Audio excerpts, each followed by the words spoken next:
Welcome back. This is another episode of Good Earners reviewing The Sopranos. We have a special guest, which is not a guest at all at this point. He is a part of this pod of ours. My brother over here, Rich. How you doing, man? I'm doing well, man. Doing well. What's going on with your brother? And nothing. Look, we are back in the saddle. Spike Lee is out on assignment as he would use, but nonetheless, again, we're going overseas here to, you know, pull another brother of ours to record another dope episode of reviewing The Sopranos. We got to keep this thing rolling. We got to keep this thing moving. Quickly, Rich, has anybody reached out to you from like just the last time that you were on the show? Anybody that was actually a fan of The Sopranos and knew you was guest spotting? Did anybody hit you up at all, like about your Yeah. dives? Couple people reached out. Had great things to say. Obviously, they appreciated the detail. We went long on that episode, but that was kind of expected. Just my excitement of getting into it, Yeah. being a part of that world, this pot of yours, as you say. But Yeah. they definitely reached out, freaked out about the whole 420 things, kind of like That you was did. crazy, Like, dog. come on, bro. Like, what you want? Like that. It Yeah, like reminded me you of that different, Iman Shumpert when you saw my couple. Like, bro, what you want? bro. Like, yeah, exactly. I was like, yo, you gotta relax, bro. Like, hey, relax, man. I'm still trying to pod this thing. Like, you're going somewhere else, bro. Like, Yeah, seriously, man. that But it was was great feedback. But they're normally, excuse me, they are fans of the pod anyway. So okay. Okay, it just kind of cool, added on to the experience. dope. Well, here at Good Earners reviewing The Sopranos, we like to talk about family, finessing, finances, and feelings in the world of Tony Soprano, bringing you a new perspective, a fly perspective, and most importantly, a black perspective. This week, we are reviewing season 2, episode 4, Commendatori. Just a quick, small synopsis of this episode. Tony, Paulie, and Christopher travel to Naples to conduct a business deal, while Big P becomes more stressed over trying to balance his secret life. This is season 2, episode 4, Commendatory. You ready to get in this thing, Rich? Yes, sir. You already know. Yes, sir. Uh, we come right into it looks like they're in the Bean, bro. Yeah. They're in the Bean. They got the DVD. I think it's a DVD. Am I correct, or was this VHS? I think That's it's DVD. All right. They Paulie's trying to get this thing going. They're complaining about the quality of a DVD that they bootlegged, and they can't get it going. And they're like, man, how they expect us to keep bootlegging this joint if these things ain't working? And it's so funny how they're set up. They look like they're sitting down in a classroom, how we grew up in high school on a movie day. Yeah. There's not a ton here, but I imagine maybe you pulled some stuff from this scene, maybe you didn't, but they jump right into it, man. Yeah, they jumped right into it. I thought it was interesting that the first image we see on this episode is the FBI warning. Yeah. Just that continued chase of what's going on with the feds trying to be on their tail. They're obviously tied up with Junior, and they're still coming with, we know they have an informant such as Big P. Mm-hmm. Didn't necessarily tie directly, but it was just one of those things that you take into it. They are watching The Godfather Part 2. Mm-hmm. Tony, one thing that I really picked up on was they kept asking Tony, or I think Paulie might have asked him specifically, what's your favorite scene? He said, I can't with this thing. We're watching this again. It kind of reminded me, if you flash forward to Remember When is the lowest form of conversation? Yeah. Like, Tony just seems so annoyed by reliving something that they've discussed countless times. Yeah. So I thought that was a good character trait if you know that character. It is. You're right. Of Tony. P asking Tony about Junior. It seemed odd when you watched it. Man. You know what I mean? Yeah, he was like, hey, you're still going out there, like, when you're like lying about something, or you like about to get in trouble with something, and you kind of try to change the subject, kind of. Yeah. It felt like that, but it wasn't really no stakes at the moment. But I know exactly what you're saying, bro. Yeah, it reminded me a lot of what Jimmy was doing. The episode that they actually got him, and it was very obvious. I think part of that is because we now know as an audience that P is working with the feds. But it just sticks out. It sticks out more than any other, because it had nothing to do with what they were doing. Talking to your uncle before you go over there. Anytime you get the follow-up question, those back-to-backs, like, all right, man, what you want? Yeah. So that stood out to me as well.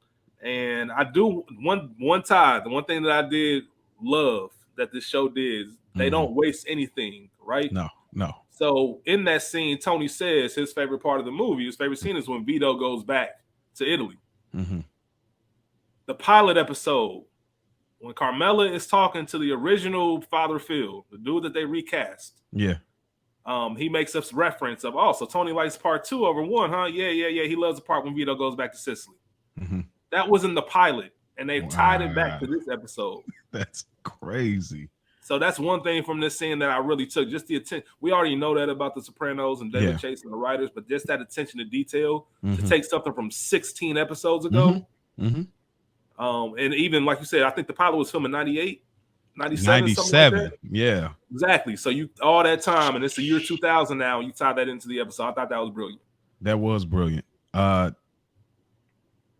Yeah, the character trait, it's always an interesting thing. Tony has a issue about the remember when, which is which inside, I'm gonna break the fourth wall for y'all. This podcast that was a name in the hat. Remember when was a close. It was going to be remember when is the lowest form of conversation about the Sopranos. It was that close, bro. This close. That's clever, man. I like Good Earners, but that's clever. But that was close, boy. Yeah.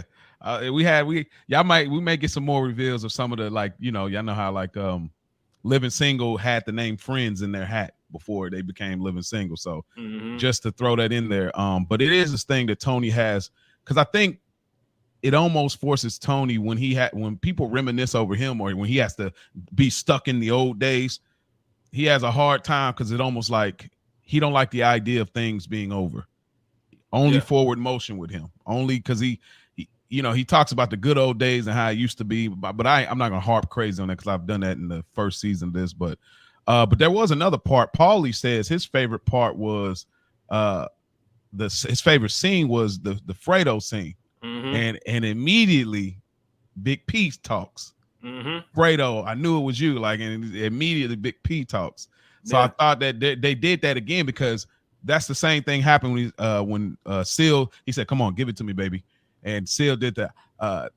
Is it Michael? And then he said, "All right, true enemy is yet to be revealed." And immediately Big P speaks again. So it's like they're pointing us to it, but so subtle. But now we've watched it so much we can see it. But so the Fredo thing, all of that, and I kind of was let me ask, do you think that we're at the moment as an audience where where things are going to land with P?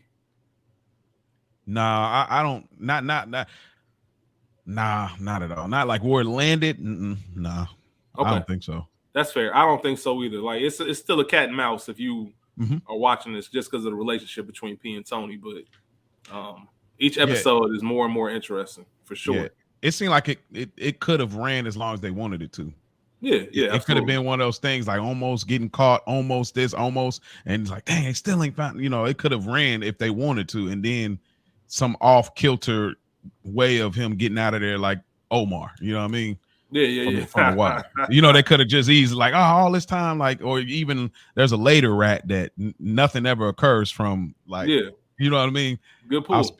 So I'll speak to that a little later, but yeah, Tony says his favorite part is the villa and stuff because of course Tony has appreciation for history. We know that. It's just another nod to Tony idolizing something else. It's something different. Tony likes the idea of things more than the thing, and really that's a lot of our human experience. The idea of having these things, a new house or a new this or new that or whatever the situation, and then actually getting in and be like, I don't feel like what I thought it would. That's kind of Tony's whole experience, so to speak. Bro, that was Maurice, that was brilliant, man. Just because you think about this episode, he likes the idea of the thing more than the thing. Yeah. He's talking to Carmela about going to Italy and talking about how great it is, but when he's there, he's not paying attention to Italy. No. It's all about business. Yeah. You know what I mean? He's where everything wants and what he's probably thought about going to the old land, the old country. But he's not even focused on that. He can't stay in the present. He loves thinking about the past and reminiscing and revering the past, but he has a terrible time or does a terrible job, should I say, of staying in the present. Yeah, you do. Interesting about something, man. Spike spoke about how Tony wants to be revered, and going into the idea of things. That's why he's, and I'm gonna get to it a little bit more because I had a question about Christopher, kind of it like the ranking of why he's here. You know what I mean? But we'll get there in a moment. But like he wanted to have this, like, yo, I got my young boy right up under me. Like I got him in training. I got my OG over here, Uncle Junior. Like he likes the optics of how things look and how he's moving. Richie approaches him immediately. I'm out of there. Like I'm boss. He said, hey, remember this. You know, he's that's true to his character. But I also think he putting on a little bit because he has an idea. It's a mindset. You know what I'm saying? Like, so I think Tony, like, he likes the idea of how things sound, how they look. You know, he's just very intentional about it. And I love it because we're like this. Like, when we look at it, we like the idea of how people perceive us, and we'll try to be intentional about how they perceive us, even if that may not necessarily be the whole picture. So 100%. 100%. And then of course we know Paulie breaks the DVD, and so the DVD player. Because why wouldn't he? Why that's all Paulie. Yeah, why wouldn't he? I did have a question though. Why do you think that's Paulie's favorite scene? Fredo, like the Fredo from Godfather. I knew it was you, or it's just a big classic Godfather moment that revealed that Michael putting everything together. One of the things people love about Michael Corleone is how smart he is. Just kind of like laid back, and he's the prototypical Don. Just his temperament and how he goes about it. Yeah.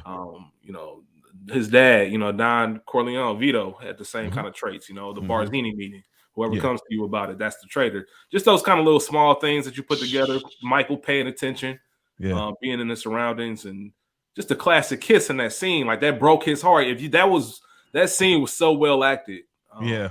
Between those two, and you can just feel that brotherly. That he almost like wanted to squeeze his head off, man. But knew he couldn't do anything because mom's still alive, things of that nature. So I think it's just because of that. But obviously, character-wise, that's kind of why I was like, because I'm like, and maybe I'm reaching, but I'm like, is this like a crazy foreshadow? Because I mean, we got a ways to go, but I have a statement that I got from another gentleman who broke down basically the end of The Sopranos, and I completely signed off on it based on the details.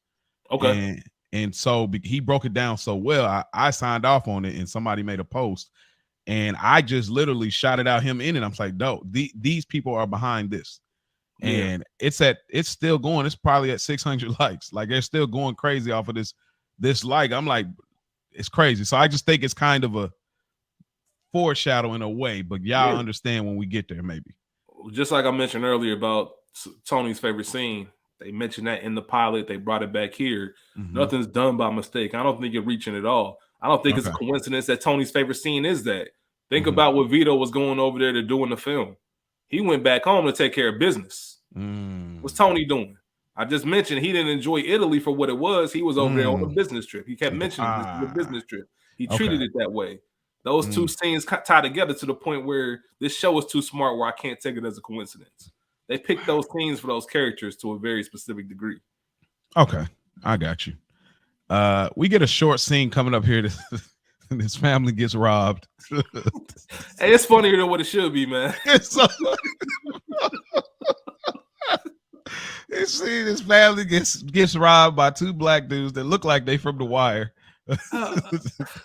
And they snatch him out of there. They take their Mercedes. They roll it out. The dog is stuck in there for a moment. They're calling out to the dog. The black dudes ain't going for it. They open the door, let the dog out. They're calling the dog back, and the dog is out of there. And he's like, freaking niggers. Like, and she was like, who else? Like, she was looking at him like, really? You're being racist right now. He's like, who else, dude? That is, bro. This is why Sopranos. I'm like, bro. That's why I'm like, people can't touch it because they nail the funny. So, oh my gosh, bro, man. I shouldn't be, especially as a black. Oh man, especially as a black man. You wouldn't think that we'd be sitting here getting weak like this, but bro. Everything about this scene was everything. Man. Like the stereotypical white family, like the suburban white family. I'm not familiar with the instrument panel. Like who? Like we don't talk like that. You feel me? Exactly. So it's funny when you see it. You could tell that family was kind of taught to know right from wrong. The daughter kind of gasped when he said when he let out that N bomb. Yeah. The wife scolded him, Barry. Right. The dog, but you could tell like you didn't. And the show is beautiful because you're supposed to feel sympathetic for that character, but he yells that out, so immediately you don't care about it anymore. Yeah, immediately. and you can see that family ain't really shit because the dog even ran. The dog even exactly, bounced on him. exactly. Oh, And man. it's just so. I mean, the dog Churchill, like, I mean, come on, like, yeah, that's hilarious, and it's even funny because it's just like, why is she correcting him at? I guess because the kids around, I guess, but still, it's like. I guess I always just find it very interesting, sidebar, like how these moments where white people, when something goes bad, maybe they were wronged by a black person or whatever. It's like that's the immediate. You know what I mean? It's just like that's the immediate go-to. Where it's like black people, if we wronged by a white person, they really no slur for when we get really angry. Like it's like freaking white people. Like you know what I mean? So I just thought that was funny too. But he was so mad, bro. Oh man, he was heated. I mean, it's a Mercedes. Like to the point where you knew that word was gonna fly out. That's how pissed you knew it. You knew it. It was brewing. The hard ER. He was gonna let it fly. I'm gonna let it ride though, because it's like you in there with your family. You got your dog. I just got to whip. Look, I'm a black man. People like, bro, you code switching. Nah, I'm a black man. But seriously, it's like, bro, you're so mad. Like you've caught anybody the name. You just got the Mercedes. You got your family in there. Like, how does that make you look as a man, as a father? Your dog and ran off. So this is you down bad, really, like all the way down bad. The best part of the scene is he's so mad talking about us. Who else? And then you pan right to a smiling Tony. Yes, Tony like a kid in the candy store. Great transitions, like that. You called out a few of them on the last time you were on here, but they do just a great job. You immediately say you think it's us, but nah, somebody behind, which I think is that. We transition over to Tony looking at the Mercedes while he's at the hospital with Uncle June. He's looking at the photograph and he's going through a few of them.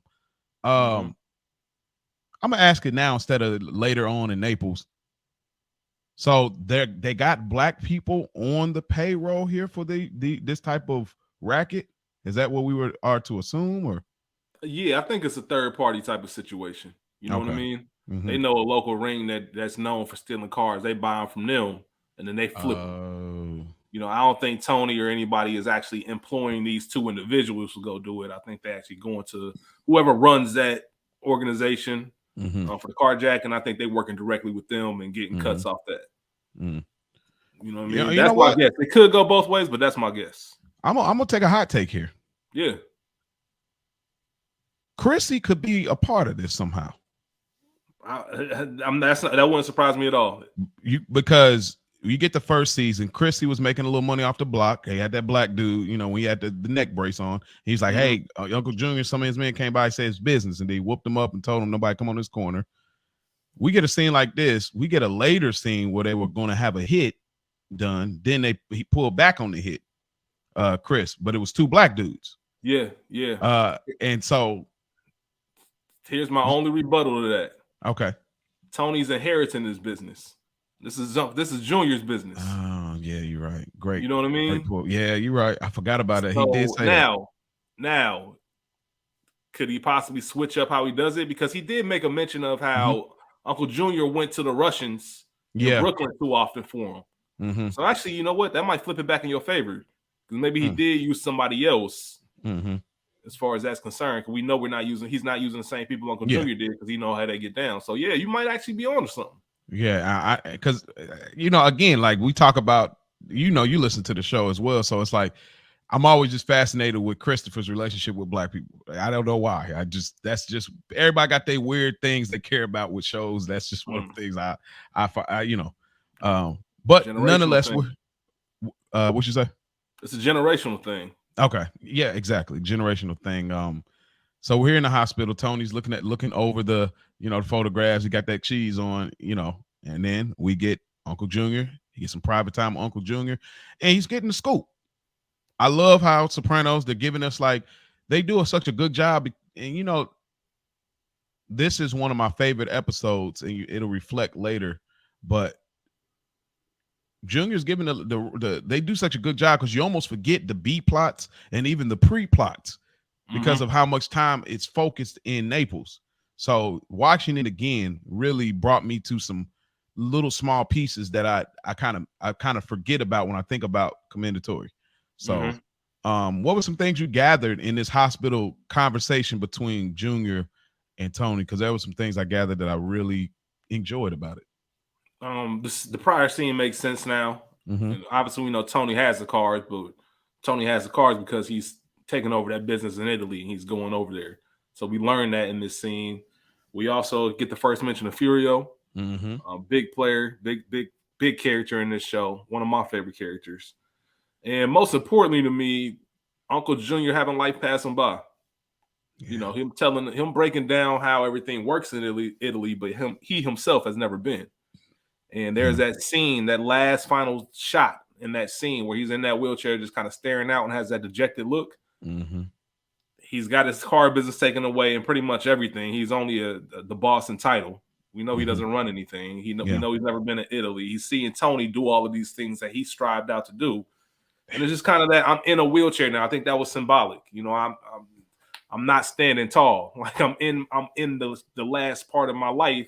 And I'm looking back, and I didn't do anything that I wanted to do. Yeah. So it just kind of builds up where Uncle Junior is as a character more than anything. And I think it was brilliant that we didn't see him in another scene this episode too. Like, you faded away that quick. You're a non-factor. Not as a character. We love Junior. Yeah, but as who he is in this story right now. Like you had your shot for a brief second in season 1, and now it's over. And you just kind of play in the background, and you the middleman. I hate it because I kind of feel for Junior. You know what I mean? It's like, he wasn't qualified. To be that. You know what I mean? It's like he wasn't qualified, but they let him have his day. His day was very short. He got a few things off for that moment. You know what I mean? He got to whack, Brandon. He got to, make his cuts, you know what I mean? Rackets. And he got it off for a small moment of time and got to look like boss. But it's so short, and it's like, bro, you didn't really even get it off. And I hearken back to the pilot where Tony says it's like, man, lately I've been feeling like I'm in at the end, and I'm reaching even more heights than my father did, and so you're right, it's passing Junior by, and this is like this is an operation that Junior must have been really proud of, getting the cars back and forth from Italy to to Jersey. It was connected to the homeland. Yeah, my car operation. He said, man, lose that miserable puss. It's mine now. Yeah. Like, because he let him still keep what was the last racket of construction. He let him keep that, that headache. But the car operation, I think, was one of the dope ones, which I think we get into him kind of sharing the story about, riding the Michelangelo with, Don Vittorio, and how they used to party and how the food came in, and Tony gets a smirk on his face. He's really into it because, Tony has appreciation for history. And then also, again, he likes the idea. That's fly. That's fresh. Like y'all you talk about 61. This is probably around the golden era of the mob. You know what I mean? Them 60s, 70s, so even maybe 80s. He's looking at that. And he's like, dang, my Uncle Junior was a part of that. However, he ain't really that though, because he didn't really get to do the same things. And it sucks because I hated it for Junior. I mean, he got what he deserved. He doesn't have makings of a varsity athlete, but I still felt for him a little bit here. Yeah, I think we don't want to be that. Yeah, I don't think anybody wants to get to a part in their life where they look back and have regrets. And I wish I would have done this. Wish I would have done that. That's exactly what Junior's doing in this moment. Yeah, and that's just the tough shake of it. Yeah, he gets in his own way. I mean, you feel for him, but at the same time, Junior's a very interesting character, man. He is, bro. You understand everything that happens to him and why. Like, he can't stay out of his own way, but you still have a soft spot for him, no matter what he does and the bad shit he does or gets into, should I say. So, interesting. He's from the old school, so, and I forgot to mention, the show keeps doing this thing that's really good. just tying it back to the last thing, just going into this one, we always think that the black people are the gangsters, but they constantly re-emphasize that no, we're the real gangsters. And so that whole thing, niggas, they're like, and then Tony smiling about it, just tying it back to that. Like, again, they're reminding us, like they did with Massive G. They call themselves gangster, but he's going to the, so we've been talking about that, and we keep seeing that over and over. You see these black people riding over the construction racket. Nah, who's the real gangsters? The mob that comes through and start whooping up the protesters. So we keep seeing that theme run through it as well. So while they're leaning into certain stereotypes, we also see that, like, no, we see who the real menaces are, which is not a good thing in, everyday society. Hiding in plain sight. Boy. But yeah, I just like this Uncle Junior putting them on game. You know what I mean? Putting them straight up on game. Like, here's a friend of ours. This is who's in charge. This is what's going on. I liked it. I like that. I like that from him. I think mentioning Furio, that gave him the fuel, because it's like, once you kind of find out, somebody going over there, you ain't got to feel so uncomfortable. So all you're looking for is that name. Like, oh, okay, I know. Because, so I thought that was cool. He filling them in on the details and stuff like that. So, but yeah, you're right. They kind of move on from that idea, and that's it. And then we pan over to the Soprano house. I love the family. I love these things. Yeah, man. I love these things. Yeah, man. Meadow. God, I took Meadow head off if I was Tony. Oh my! I took Meadow's head off, bro. What? Meadow, man. Like I told you, like she was top. She was top 3 first few times around, bro. Top 3 most hated characters for me. I mean, I can't tell you, because he just used to do the most, but it always has been weird because she kind of turns the corner in the back half of the series. Yeah, 100%. But Meadow she's going through and she's saying, Dad, why don't you take Mom to Italy? Why are we not going to Italy? What's wrong with this? Why not that? And this and that. And he's like, basically like, yo, chill out. Like, this is business. And Carmela clearly is upset. She's Absolutely. doing the woman thing of, I'm not mad, but I am mad, And so I wanted to ask, one, is she upset that Tony's going to Italy, or is she upset that they didn't do that trip in the Bahamas the last year? Both. I think it's mainly that you got time to go to Italy on business, but you don't have time to go with your family. Like, everything in life comes before us. Yeah. And we see Carmelo struggling with that concept this whole episode. She's using Angie as a reflection of the things that she's thinking about her own life. So when you tie that into it, it's like, what am I doing here? Like, I don't even matter to you. And just what that mob wife kind of character plays in this world. That was a big emphasis on this episode. So, oh man, I think it was definitely she really does believe in the sanctity of marriage, but she doesn't like Tony. She doesn't like what he has going on, because Tony's not providing that part for her. Okay, we see later on, she does get kind of fulfillment in another way from another character. Yeah, that's what she wants. She kind of wants, if that's the gangster husband she would like. So yeah, it's just Tony and I don't think she really cares about Tony being on the go. It's like, damn, you just another priority. You know what? I'm glad you brought that up. That future individual that you're referring to. This episode emphasizes a certain mentality, and when we get to a scene, I think you're gonna know where the breadcrumb is that I'm referring to. That kind of shows like, oh, this is why these people are like this versus these people. Gotcha. But yeah, great pull. Great pull. They're doing a great job here. I'm gonna go into it a little more when we get to the girls, the women, when they have their dinner. I'm gonna go a little bit more into kind of these flags that have been in Carmela's face, but she's kind of chose to ignore it. But Big P and Skip, I didn't know. Did we ever get the officer's name, bro? Because he calls him Skip. Like, I don't even know what is the merit of calling each person Skip. I have no idea. I think his name is actually Skip. It's actually Skip. Yeah, if I'm not mistaken, I think his name is Skip. Okay. Well, we get Big P and Skip. They're in like a party city store. Let's just call it that, because that's pretty much what it looks like. They're having a conversation. Big P again, he's doing his due diligence. He's a rat, but he's still trying to throw Skip off of Tony's trail. He's saying, when the last time you seen Junior, man, it's been a grip. It's been a minute. He ain't seen him in a while, bro. What do you got on now? And then he said the operation, he says Junior gave the operation over to Ray Curto, which we know Ray, it ain't revealed yet, but nothing comes of this. So it doesn't matter. But Ray is also a rat. So that didn't really work for Skip because Skip knows he's a rat too. So that's how he know he lying right away. It's like, oh yeah, okay, yeah. Ray, you saying Ray got the operation, but Ray works for us too. You just don't know that. Right. So but then we get this fake Elvis come in and we get this interaction, man. What did you get from this? There's so much from this that I got questions about. And maybe you can provide some insight. But what you gather from this conversation? Yeah, man. So there's another, I don't know if you mentioned it, when he told Skip that P told Skip that Tony hadn't talked to Junior in 6 months or so. Okay, 6 months, that's enough. Months or whatever the case was. So once again, just leaving though, he's telling lies that sound true. He's still trying to protect Tony. Just kind of another emphasis to me that he doesn't want to do this.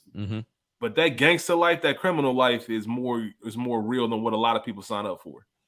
There's a scene later in this episode where Tony is talking about like only 1 out of 5 people are rats, and you can call yourself a gangster. You say you're doing all this, but when it's actually in front of your face, Richie Aprile can do the time. Yeah, he ain't saying a word. I'm doing 20. I'm doing 20. Yeah, Phil Leotardo. I'm doing 15-20. I'm doing 15-20. Yeah, somebody like P. Tony B. Tony B. Didn't say a word about it. Yeah. But there's other cats that they say they're gangsters, they live in that life, but once the heat comes, I'm cooperating now. They can't Jimmy really do that. Altieri, boy. Yeah, so I just always found that interesting how these guys try to protect. In their head, they're making this moral decision. Like, I'm not going to tell on certain people. They start making their own rules. Kind of like a Pay the Fool and Rico said, I'm not going to snitch on nobody from Harlem. But you're still snitching. Yeah, exactly. So it's a similar type of thing. But that's crazy. This conversation with the Elvis impersonator, I think it was just Sopranos trying to throw some humor into it. You got this guy, if you really want to break down them going to the homeland and Italy and all the beautiful scenery, and you look at something like a party store, where it probably only exists in America. Like you buying all these stupid balloons and all that. There's some duality there. But obviously he's a connected guy. Yeah. And he sees right away that this seems odd. Like Skip looks, we were talking about in episode 2 how Skip looked like a friend of theirs. Yeah. Skip looked like an agent here. Even if you pay attention to he got his badge underneath his shirt, like that looks like one of those badges they wear. Piece that connect with it instead of like a chain, like Big P with his, and it just shows them their guard being down. You can never be too careful when you're talking about federal informants, mob, or any kind of crime organization. Yeah. You can never meet. I don't care what we're gonna meet at this party store, because what's the odds of somebody seeing us there? You have to always believe somebody gonna see you. You got to be super careful. You got to be in the sky. Wear your tracksuit. And then you lie and say he's from Dover. Like, do I know anybody from Delaware? Nope. Actually, I don't. So that was his dead giveaway of, all right, man. Like, we know what's about to happen to dude. So you feel dude was onto it? Because they leave you with that weird, like, is dude slow? Like, kind of like, or I think the point of, I don't think it mattered whether he was onto it or not. Like, P knew that he couldn't take. I couldn't leave this stone unturned. You can't. It's not. You can't. That you were literally sacrificing your life. If you go with that, even if it's a 99% chance that he doesn't say anything, that 1% can get you killed. So if that's the case, you got to take it out, and that's just the life that they're in. Yeah. They the thing that is even crazier too. Big P, he moves really sloppy this episode. And we'll see the later scene. We'll both probably be able to point out the same things, but yeah, you talk about the Dover, but he's like Dover, Jersey versus him being Dover, Delaware, and like you said, he says he don't know, but Big P is sweating it out, and I mean, I think Skip is handling it well. He just flowing with it, like, yeah, whatever. Like, But what happened? What the problem was more than anything, bro. The dude says this is for Marissa's, kid's 6-year-old, her 6-year-old, getting party stuff and everything. So then Skip and Big P say two different reasons why they was there. Mm-hmm. Skip says it's my daughter's birthday. Big P say I'm picking up some for a bachelor party. Mm-hmm. I think that was a bad play right there, bro. I was like, you should have just weird rolled anyway. Yeah, it's like if why y'all here together? Exactly.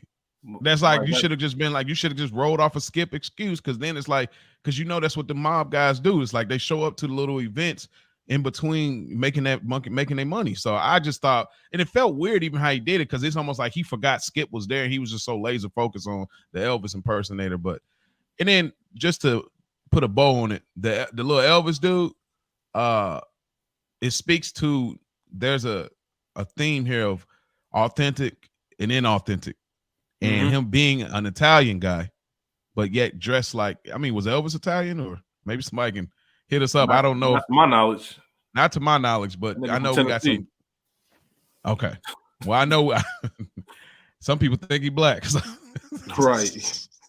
Nah, but if he is, y'all hit us up, Good Earner Pod _ Sopranos on Instagram. But yeah, just I always think this scene is always an interesting scene. I'm surprised I didn't see nobody using memes with him when the Elvis movie came out.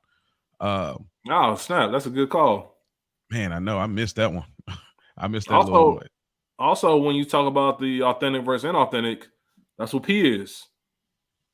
He's not authentic to that shit that he say he is. He's not being true to that thing of theirs. Mm-hmm. So it does make complete sense. That whole, he kind of knew. It looked weird. You gotta. I think we talked about this. I can't recall, but when you know that you're guilty, you're even more paranoid. Oh man, you get what I'm saying? He had that inner, like, whether he knew or not. Jimmy could have just been completely lost, like you said. They did make it a little bit where he's kind of outer space. Yeah, you don't know if he's serious or not. I don't think he was suspecting anything.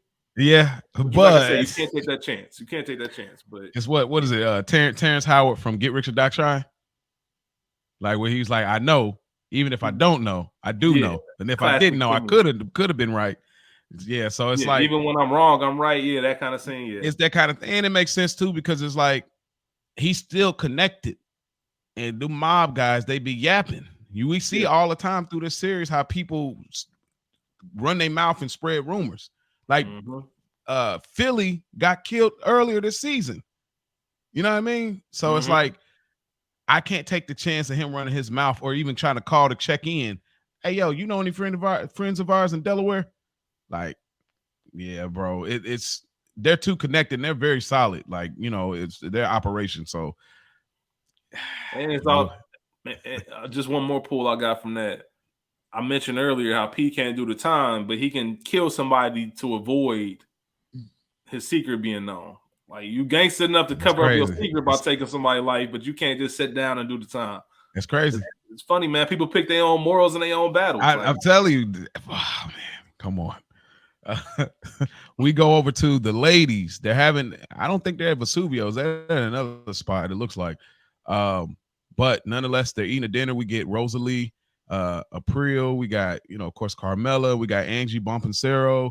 They're having a conversation. Just it looked like a regular brunch date. They're drinking wine, having a good time or whatever. Rosalie has an emotional moment when the music is playing. And then after her emotion goes, then it hits Angie. But then Angie flat out comes out and say, hey, I'm going to get a divorce. And this blew their mind. A couple of things one thing I pulled that I think is Sopranos is good at having certain one-liners that carry on a duration of seasons or the whole series. And there was this que sera, sera, what will be, will be. Almost like you can't really change what things are going to be in regards to whether you make decision or not, but they left it there and let it breathe. But how do you feel about like that type of statement, especially being said right here? Oh, it was 100% intentional. That is the life of Carmela and these mob wives. Mm-hmm. We see it really, I think the episode did a real good job of taking us away from Tony. Mm-hmm. So we're not just seeing Tony in that regard, but we're seeing Pete. Like, it can be worse than what we see with Tony. You get what I'm saying? Yeah. So I think that's a way of them showing not only is it just a Carmela, like the boss's wife deals with this, but everybody's does. And when you look at it on the grand scheme of things, Tony's not that bad. He's bad, but he's not as bad as he could be. Yeah. He doesn't even have emotion with it. At least Tony will get engaged and argue. He don't care. P is the worst. Oh, I can't wait to get there. Yeah, he got other stuff on his mind. But I just took it as that what will be will be. That's what they're left to the bottom of the food chain and their husbands' lives. The aspect of family is important, but overall, they're not more important than their Gumars or their meetups and making money in the bottom line. Yeah. Tony said it in the first season where he's like, she felt like he resented her or something like that when they had the conversation in the car in the garage, and he addressed her as, you're the mother of my children. That's pretty much how these mob guys in the show look at their wives. You're the mother of my children. I need an heir. I like the idea of I have a family. I like the idea of I have structure. I like the idea of I could fit in with the common man so I can get it off on all my finesses as a mob guy. I like the idea of those looks. So I grew up, my dad was doing this, and but the reality of putting the real work in when it comes to this side of the family, not at all. And I think Angie suffers from what Carmela suffers from. It's thinking that these wise guys are going to change in the marriage when they're not. You knew what you signed up for. I know me and Spike go back and forth about it, but a lot of it I do agree on, where it's like, y'all know who these guys are. Y'all know who their pops was or who their family and how connected they were. And y'all think they're going to change, and y'all have these boohoo moments when you want more from them than what they offer. 100%. And just overall that they hope that everybody thinks okay. They hope that their husband, she mentioned how she hoped he was okay. She was crying and praying every night, but when he came home, she realized this isn't what I want. Yeah. It's just an interesting bond that they're put in, because they fall on their own morals and what they believe in, and that's what's keeping them around. But they know they can't, like Goodfellas, man, you got to go home. Like, that's just what's taught to them. Yeah. But there's not, like, there's only one mob guy, in my opinion, throughout this entire series that loved his life, that I think loved his wife on a day-to-day basis. Oh yeah. Willing to put it in. Like, you know what I mean? Just one guy that stood out from the rest. You talking about Bobby, ain't you?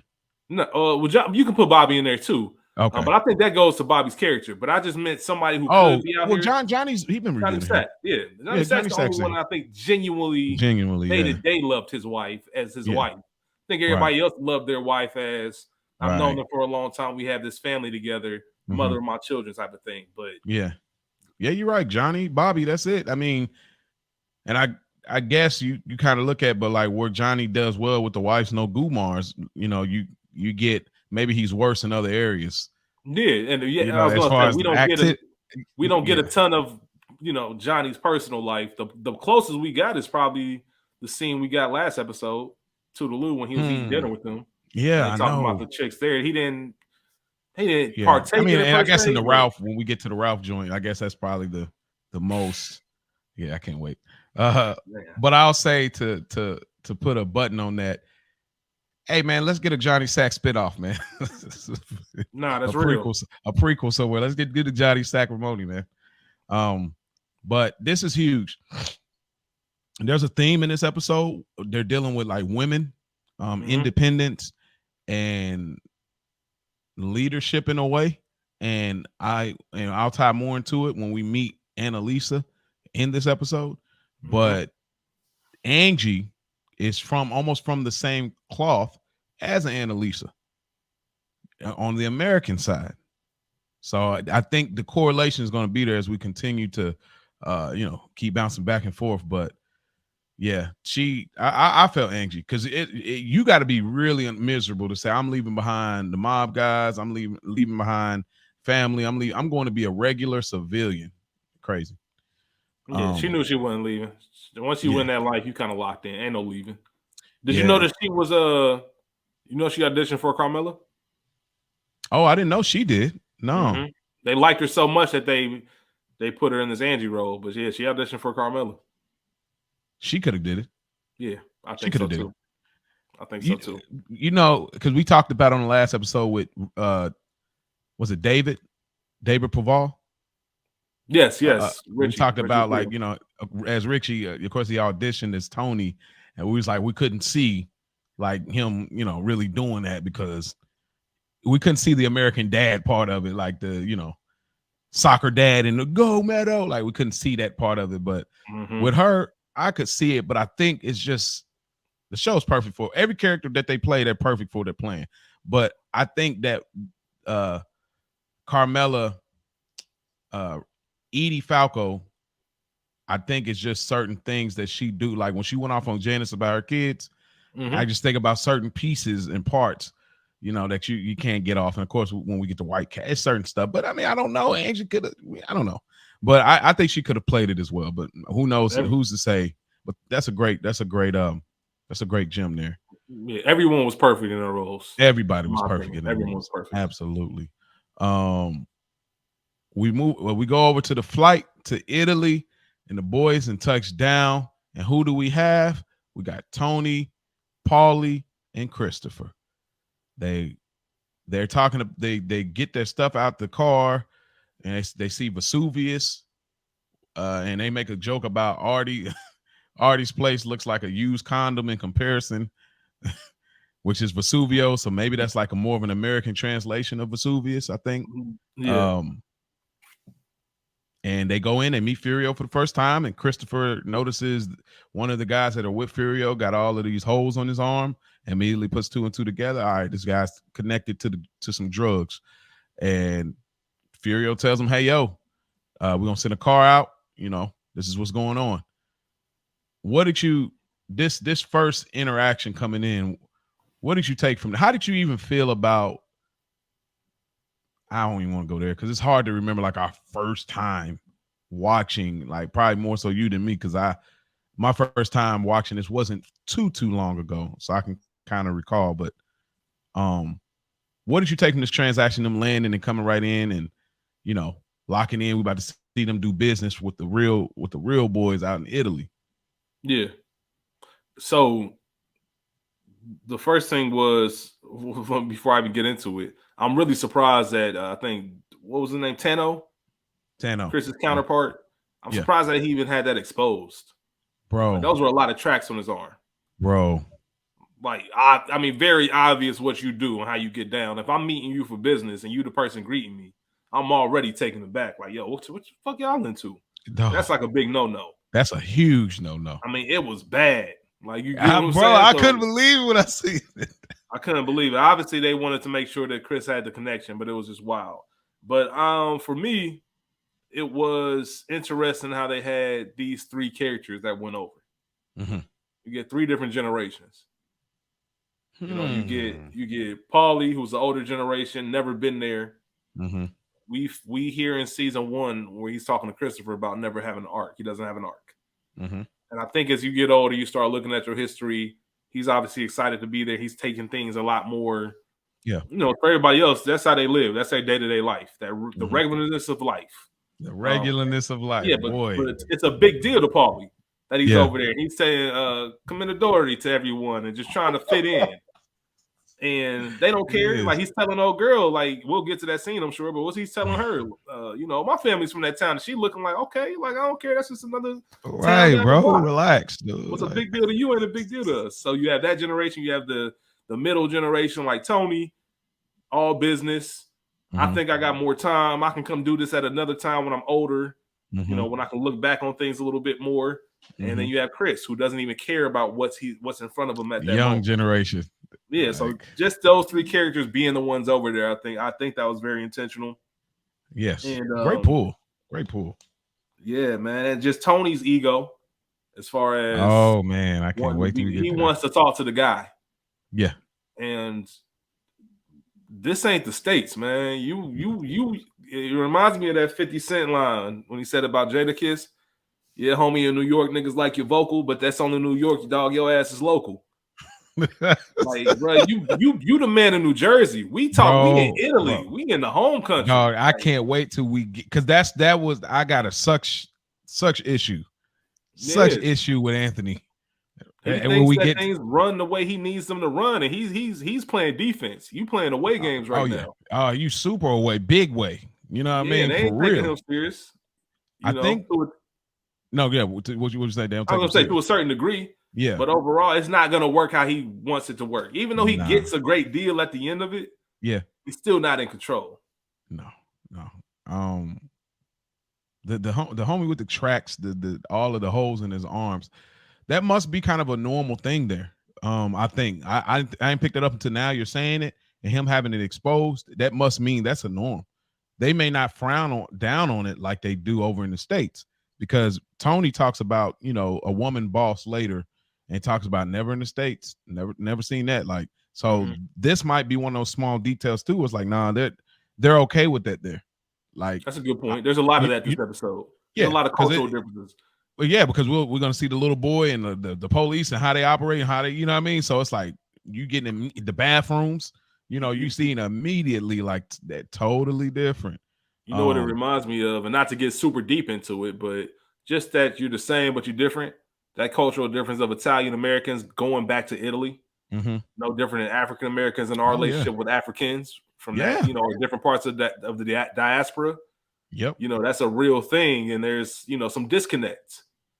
So it's very relatable. It doesn't matter who you are when you go back, across that ocean to the motherland. It's a little bit different. There's a different rules. Like I said, you playing away games. Yeah. We see a lot of that this episode. A lot of it, like how they handle business. Like they stepping in when that kid getting smacked up, bro. You ain't from here. Nah, you ain't. Don't get in other people's politics. Man, and I like it because the concept of Boca, where Tony was with the regular white guys, felt too Italian, right, for those white guys, to the point they're looking at him asking, him and Cusimano, and they're golfing, and he's looking like, I'm too Italian for these white guys. And now you're coming over here, I'm almost too white for the Italian guys. Yeah, he did relate more to the Italian. I will say he fit in more, but you can tell he was a novice. Oh yeah, you could definitely he's used to knowing the lay of the land and being in control. Oh yeah. So I mean, just good. This is such great conversational pieces, and I felt the same way. That was the immediate thing I felt as far as the African and African American disconnection. I felt that exactly when I seen this. I was like, yeah, that's probably us. And so but after that transaction, we get Carmela on the phone, and they're immediately just they're talking about the room. That you hear what Angie says she's gonna do? She's gonna divorce Big P. Like, she's out of there. Can you believe that? All those poor kids. To me, it's a small scene, but it kind of reminded me of Goodfellas a little bit. How the women, the married wives that were part of that thing, how they're all connected and they all just settle for this life, and this is it. Like, this is their whole day. They're sitting around while their men are overseas or out there hustling, and they're just talking about one of the women leaving the pack. Come on, like, absolutely, man. And just the irony that their husbands have so many rules to follow when it comes to that thing of theirs, and certain rules that they have to follow, their wives are breaking. There would be real consequences if they were running their mouth like that, as we saw with Philly or Patsy, whatever his name was earlier. Yeah, it was Philly. You're right. Philly, yeah. So the stuff that can get somebody killed in their husband's world is just everyday housewife shit to them. Everyday housewives. So, all right. So we get to the big dog dinner. This is the moment we've been waiting on. It was just a lot of notes here, like, because this was kind of a long scene, you know what I mean? Which I'm glad they let breathe, because this is one of those milestones right here for Tony. Tony is making big dog moves. Anybody, he start off the season on some money making mix. Anybody that ever owed me money is dead. They freaking dead. Like, and immediately Philly, Philly, you talk about out, you did. Oh yeah, Uncle Junior, I'm taking.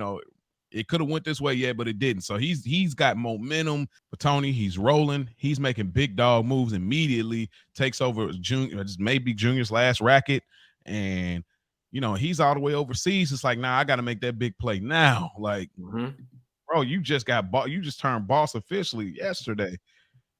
He was in a different lane. This is a part of the ego and the buildup of why I think he's acting like this in this scene. What are some pieces that you take? Well, I did have a question before. Why I know we do the 3 generations thing. Yeah. Why in the world was Christopher here instead of Silvio? This is a layup. Who's gonna run the crew back home if Silvio ain't there? You get what I'm saying? Like, you can't leave that in Chris's hands. There's still, you got to think what's going on. We're coming over here to Italy to make these moves, but we can't afford to have our everyday life take any kind of backseat. Yeah, wow. Any kind of hit. So I'm not trusting Chris with that. I don't care if we're only over here for 3 days. Something bad happened. I need Sil over here to run the day-to-day operations. I forgot that, man. And you couldn't leave Paulie there because, the same reason. Like, same thing. Sil's the only person over there at this moment that can. I did not think of that, bro. I forgot his resources, the guys he could really trust wasn't much. So yeah, you can't shut down shop while you're going. Like, yeah, you're right. I completely forgot about that. Of course the Bing as well, but like I forgot about the crew. Like, you're right. Okay, but yeah, now, this dinner scene. If there wasn't so much speculation about P. Oh, okay, that maybe that could have been something that was different. Yeah, that's when you do, because this is to your point, this is a huge deal. Yeah, you know what I mean. And you're going overseas, you have to lock this down. There was a lot of urgency with it. It reminded me of Denzel or Frank Lucas and not Training Day, excuse me, but American Gangster. When he went over to Vietnam and he told him, like, I don't, if it's no difference to you, I don't want to bring my ass over here anymore. Like, I don't want to keep coming to Italy to negotiate. I got one trip to lock all of this down. Yeah, it's a lot. So you would want to have Sil on your right hand side, because we see what happened when Paulie's on his on his side. Yeah. I don't even know if it was like we talk about your right hand man. I don't know if it was some kind of symbolism that he was on his left. For most of the time. It could be. He's sitting to the left at the dinner table. You know what I mean? Like, that could be a reach. That could be a reach. But the thing, Tony, you tried the octopus. Like, you see, I'm talking. Like, this is a big dog dinner. You feel me, bro? We are. Octopus still would never do that. So he wanted Sil, but nobody else could run the business. That's great. Because Sil, remember when Tony was talking about the Don Vito scene?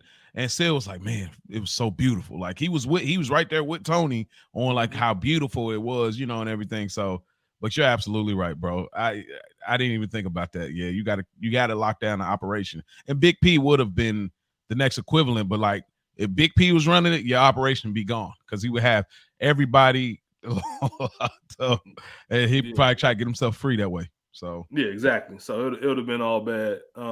If there wasn't any speculation, if Big P, as we know him, was just straight and narrow, I think that character would have been the one. But yeah, obviously, due to circumstances, that can't be the case. Yeah, I think we talked about that. That Big P could, if things were different, he would have been a better number one than Sil. I think we might have. Obviously, we know what it's hard to look at Sil any other way than being a number two. He might be the most. Like, he's the perfect number 2, man. Perfect number 2, yeah. Perfect number 2. All right, okay. But yeah, Tony says that they can fulfill their order, but no offense, we was hoping to speak to Don Vittorio. You know what I mean? Like, which I think is funny, Don Vittorio, but if it's like Don Vito, like if you cut off the Rio, which I think they probably was leaning into that or whatnot. And so he don't even let it marinate. Like, bro, Tony, you're coming from a glorified crew, dog. Like, you're the best. You're like the number 8 seed. You know what I mean? On the East, coming over here to the West, like talking that bro. Like, now we no offense, but we was just hoping. Like, that's crazy to me, bro. They Oh probably don't man, even know where New Jersey is. They know New dog. York. That's exactly. You That's know, I'm like, bro, because you're not even New York, bro. yeah, people who aren't from here, who aren't from America, when they think of America, they're thinking of Yeah. New York, they're thinking of LA, they're thinking of Miami, they're Yep. thinking of Vegas. They don't think about, shout out to Cincinnati. They're not thinking about Cincinnati, Ohio. Like, Yeah. you know Or what I mean? Indiana. So Jersey, Yeah, who the fuck are you? bro. Talking about you want to talk to the Don. I And he also said want the to shout dude. out a great character trait Yeah. about Furio. You see what kind of person he is. He plays it diplomatically. There's Yeah, some he did. some things said in translation that could offend one or the other. And Vito just kind of, Furio's keeping the conversation going. He's not even feeding into, the insults that are being thrown. Yeah. I thought that was a real cool character trait about him. He's like straight up about business. Let's handle what needs to be done. I want to, Furio is one of those interesting characters because early times watching it coming around, and we'll see even more next episode, but Furio always came off to me like he had a temper problem. Furio, that's his name. Furio, Shit, like the very next episode, the opening scene. I don't know if it's the yeah, opening you're right. scene, but yeah. Yeah, we get why Furio has his name. Furio ain't no hoe. Like Furio, like furious. Like that's why I He'll always take it there. Yeah. So, but he's also like a lover. So I kind of want to keep an eye on what triggers Furio, because he can go when he gets mad. He has no respect of life. Furio's a man of principles. Well, yeah, I guess right, but he has those Italy principles. Because I think when we see the next episode, it's like, you don't care who's who getting slapped up here. So it must be like, oh, that's cool out in Italy, which is why, but we'll get there. He does a really good, his character has a real good on-off switch when it comes to business and his personal life. Yeah. When it's time for business, Furio's handling business. When it's time for him to just be Furio, the human being, that's a whole different side of Furio. And I think that's why so many people love that character, because he plays that duality perfectly. Because you would want to, it's hard to see him be in business mode when you get to know him as just a regular person. Because he's a sincere, thoughtful guy. Yeah, he is. And another hidden gem, the actor that plays Furio actually went out for Johnny Sack. I didn't know that. Yeah, he went out for Johnny Sack, but when he looked at the character traits and everything, they said it looked kind of like they were looking for more of a John Gotti type of look, kind of personality, and he had the long hair and stuff like that. And I think he even said he may have been willing to cut the hair, but I forgot why he didn't. And then they wrote this character into. And when he came in, he tried out for another character, I think months down the road, which ended up being Furio, but he had this accent he was playing with. And obviously the actor that plays Furio, he doesn't actually talk like that. But he had that accent, and they was like, oh, that's exactly what we're looking for. And here we are. So that's funny about his accent, because he's actually from Italy. Yeah. He was born there, but he was raised here from like the time he was 4 years old, raised in the States. So he actually had to find his accent again to play this role. Yeah. So that was pretty interesting. It's just dope, man. All these actors are and actresses, actors, however y'all put it there, they're all wonderful. But yeah, Nino states that he feels a certain way because Tony's talking that talk like, yo, all due respect, but seriously though, we really was hoping to like in so many words, Tony basically said, I need this shirt anyway. Go get your shine box. Like, so to speak, like, if I wanted to bust your balls, I tell you, go get your shine box. Like, that's what he was telling this dude, like, which I thought was just hilarious, because dude was like, bro, like, man, like, and then, but when Annalisa comes out, then you really start to be like, oh, you really ain't that. Yeah. You start to really be like, bro, you really not that dude for real. So Tony immediately makes that adjustment. And Paulie is interrupting, doing what he does best. Yap, yap, yap. talking about the octopus. Hey, Tony, this and that. And now at first when I was watching this, I was like annoyed with Paulie. But when I really looked at it, I said, Paulie, this is a new experience. You know what I'm saying? Paulie, he ain't got no real responsibilities here. He's just a body. He just to make Tony look good, a part of the crew. He's going somewhere he never got to go. We'll find out later that his brothers have been here, but he hasn't got to do here. Paulie would have never got this opportunity if Tony wasn't boss. Facts. Like if he didn't have that type of loyalty to Tony, he would have never got to go to Italy because Paulie, he's a good soldier, but he's not the best soldier.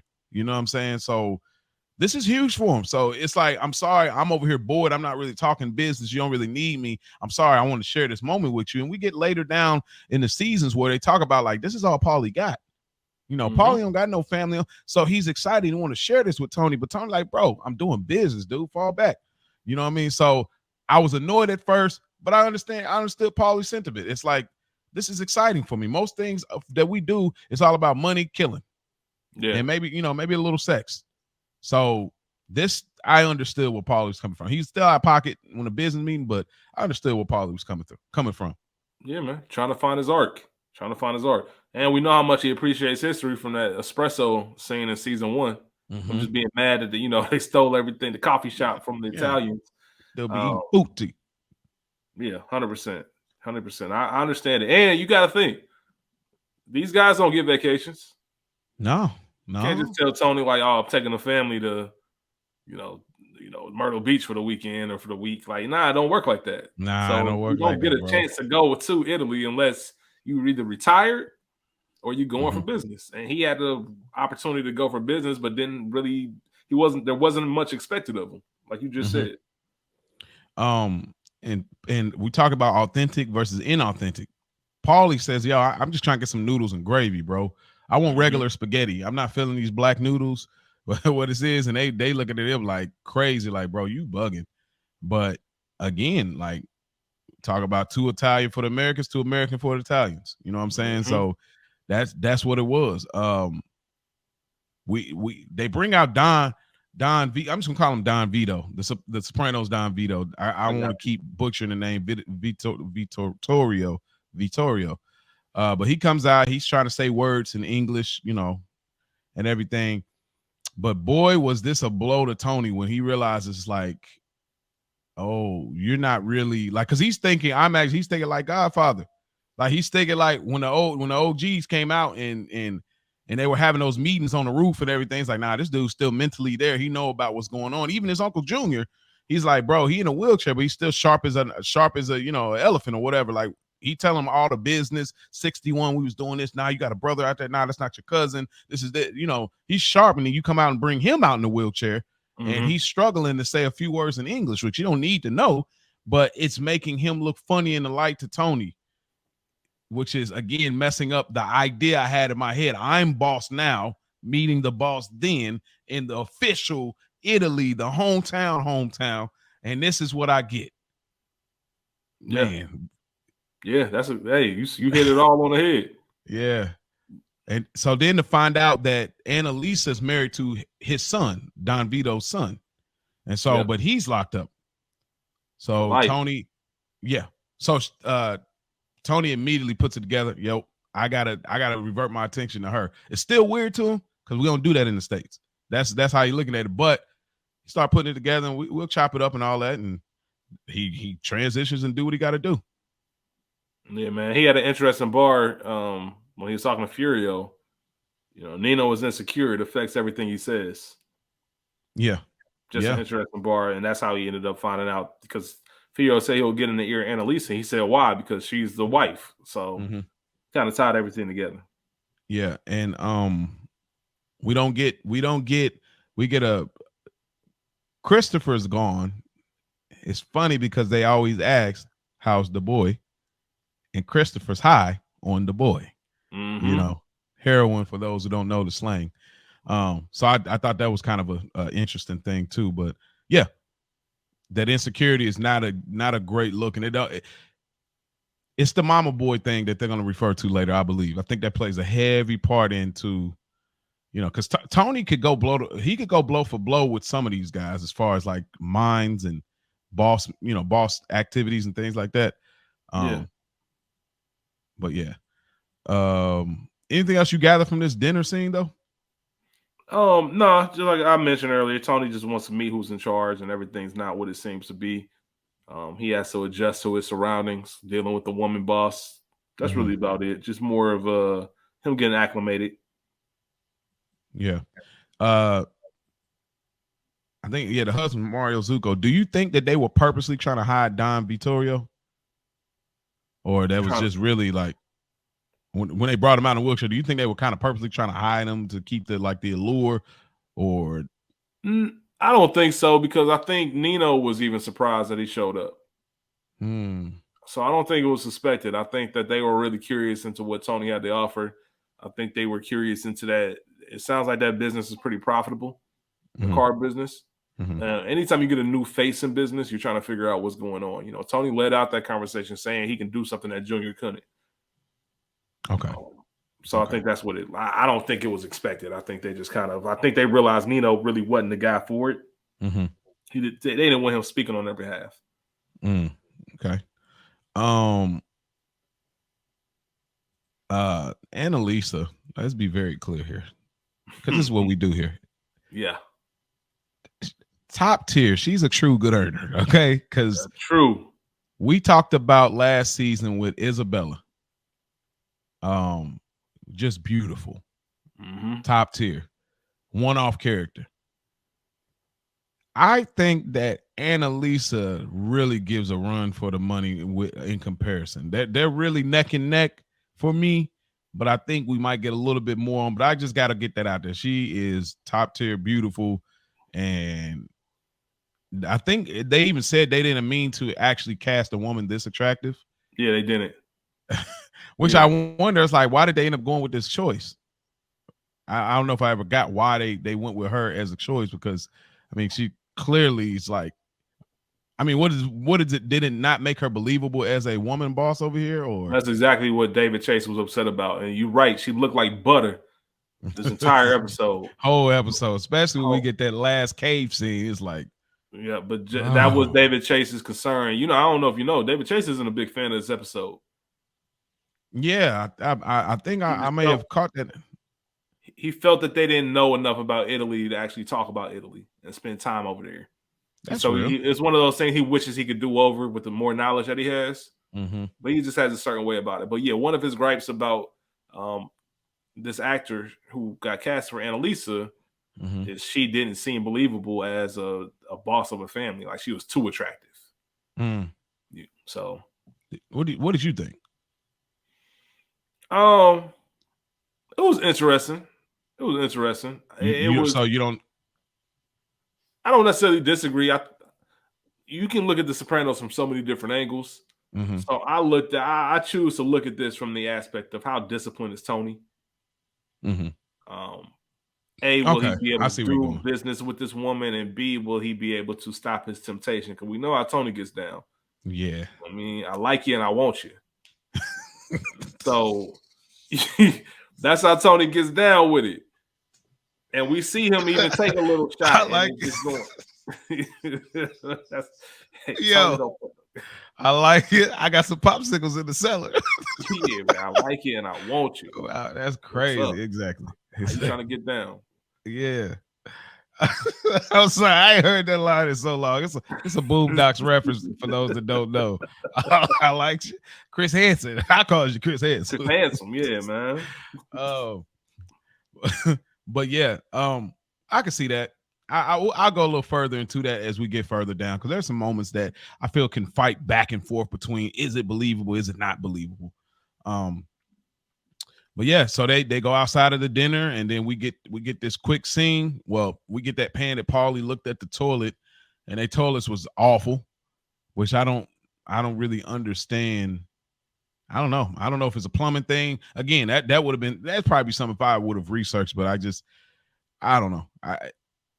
It seems like, and mind y'all, we're black. If y'all don't see us on YouTube, we're black, so we're not familiar with this, but like, it seems like Italy, the idea of it to me and maybe this ties into the theme, the idea of it, because of the architecture, because of the romance, because of the food, the dining, the art, history, it seems like everything will be elegant and very nice. But you see this dirty ass toilet, it's throw you off when you see the like black spaghetti.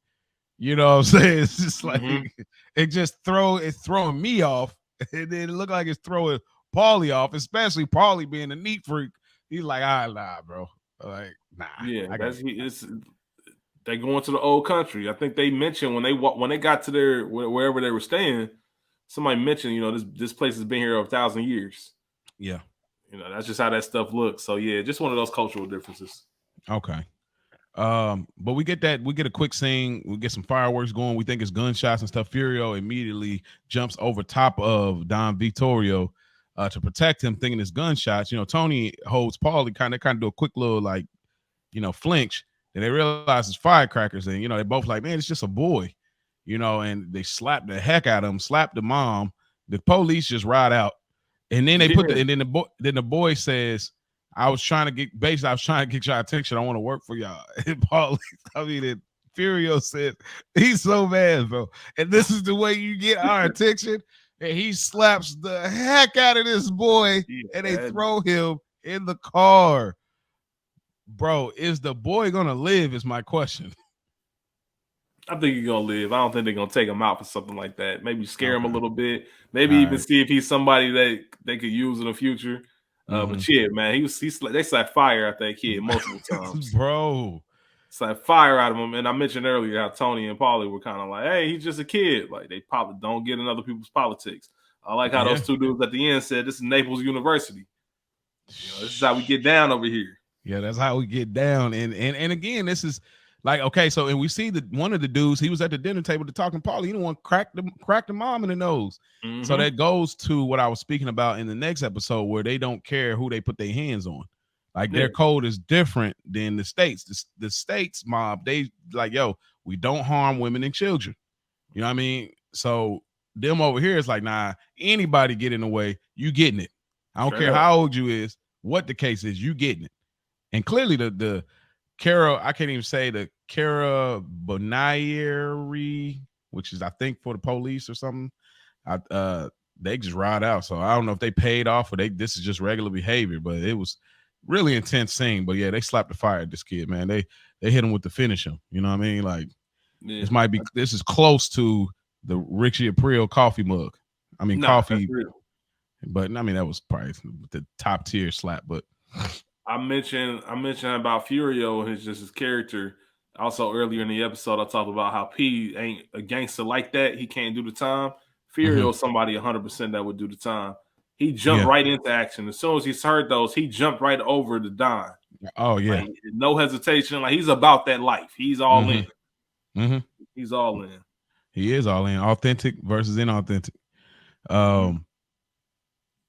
Tony and Carm talk on the phone. Tony he suggests that she should take the kids to the Great Wall for some Chinese food. And she says, don't tell me what to do with my time. He's like, I was just making a suggestion. And that's pretty much that phone call. He should have never bragged about how good things were in Italy.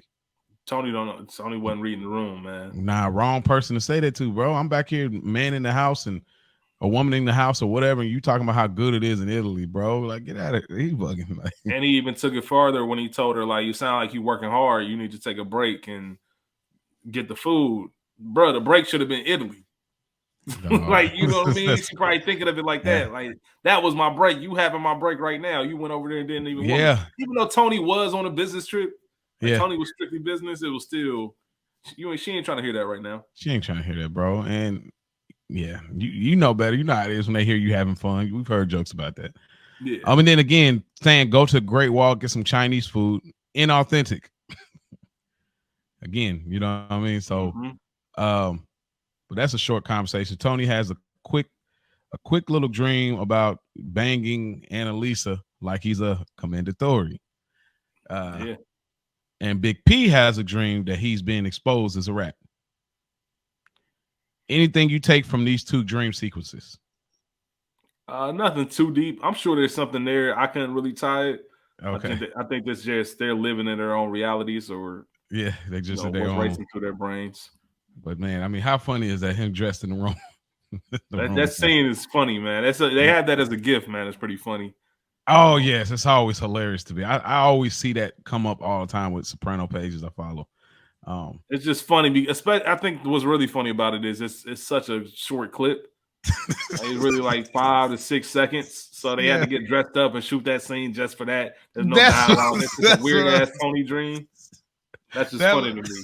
And it's like it's just slow motion thrusting. It's not no like extra impactful. It's just slow motion. It's like why? But that's how dreams are. It's like it don't always make sense. It's like you want to thank her because this is the way you feel powerful in a way. Like over here in your head, this is what a powerful move looks like in your head, in your kink or whatever it is. In your head, you're dressed up like a Roman soldier. We're soldiers.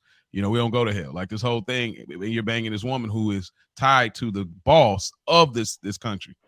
You know, so it's there. But I just think it's funny, like you said, dressing up all the way in that costume. No wonder why. Rest in peace, James Gandolfini. So I could see where frustration could be at moments. It's like, bro, yeah, man, what y'all on? And like, come on, you know. Paulie pulls up on Christopher early in the morning. It's like, yo, bro, like he said, man, look, you about to get made, bro. This ain't the time to be lollygagging. What's up? You know what I mean? And Christopher's just like, oh, I had some bad food and this and that. I mean, he thought on his feet it was a good lie, but what did you think for Paulie to be known kind of as like a half-ass or like a halfway doing things, shortcutting type dude? This few seasons between season 1 and here, he seemed pretty solid to me. He was up, he was ready to work out the doc situation with the cars, because that's the road Tony told them to go. Y'all take care of that part. What did you think about this scene right here with Paulie? I always looked at this scene from the perspective of Chris. You know what I mean? Because you talking about when he went to Chris's room? Yeah. Yeah, I always looked at it from the perspective of Chris, because going back to what you mentioned last season, that famous scene that you love, the mundaneness or regular I can't say that word. Yeah. Regularness of life. Yes. Damn. Here Chris is with the actual chance to escape. But heroin is his escape. Wow. He can't stay in he has a real live escape going to Italy, going to another country. He came on this trip saying exactly what he was going to do: go to a nudist beach and go see the mountain, go see that volcano. He hasn't done either because he's addicted to the escape that he's made for himself that he can't even identify it. So him having that urge to escape that regular shit, he's lost up in his own. So yeah, you're right about Paulie being on it, but he spent the entire trip high. I think it zoned me out even more why nobody pushed harder as for where Chris was. Like he missed the big dog dinner. Like if we over here on business, what the fuck are you doing?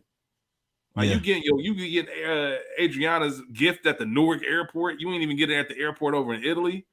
Like, bro, you've been on one. It kind of shocked me that nobody kind of picked up on it. Crazy. I didn't catch that part. That like the gift joint. That's wild. Yeah, like authentic, inauthentic.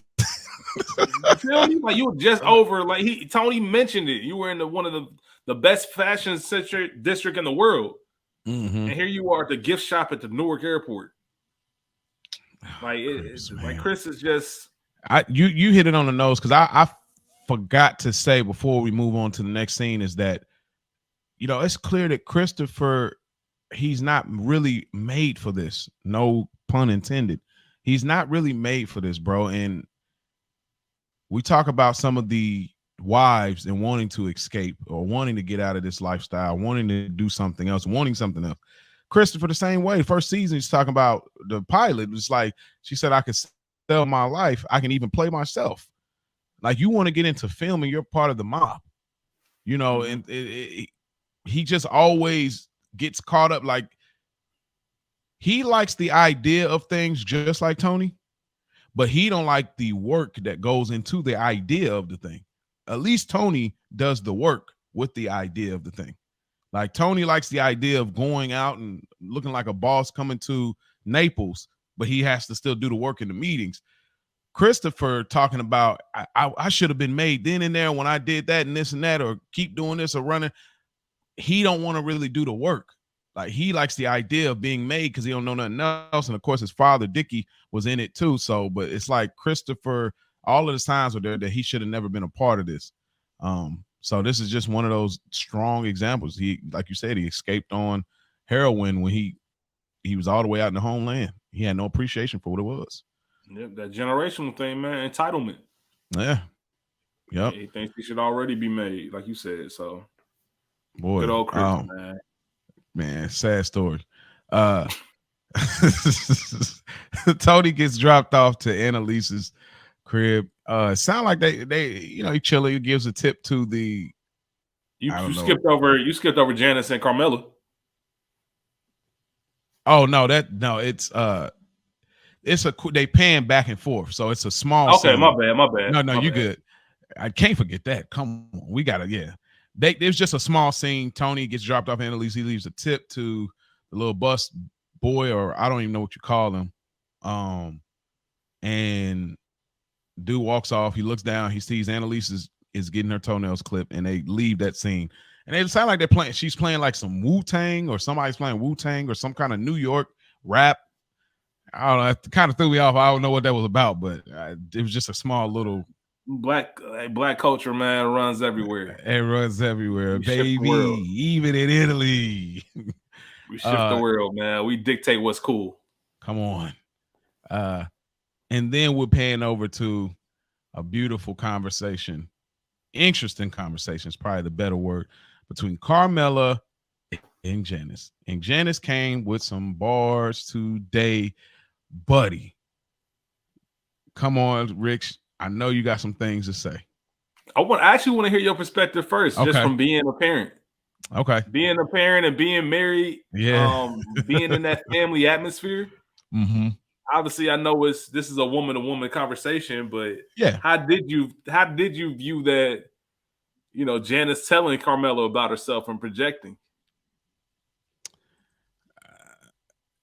I guess it is some projecting, because there was a moment where she's like, "Are you talking about me?" Like, so a few things.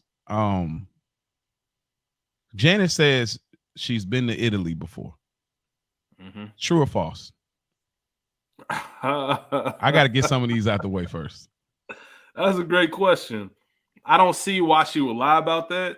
Yeah. I did think it was hilarious when she was talking about the sexual harassment that she was subjected to, which is just funny. And Tony makes numerous jokes about Janice's appearance, but I don't think I think she went. I don't think she would have a reason to lie, but at the same time, I could see her wanting to just throw a little dig at Carmela just because.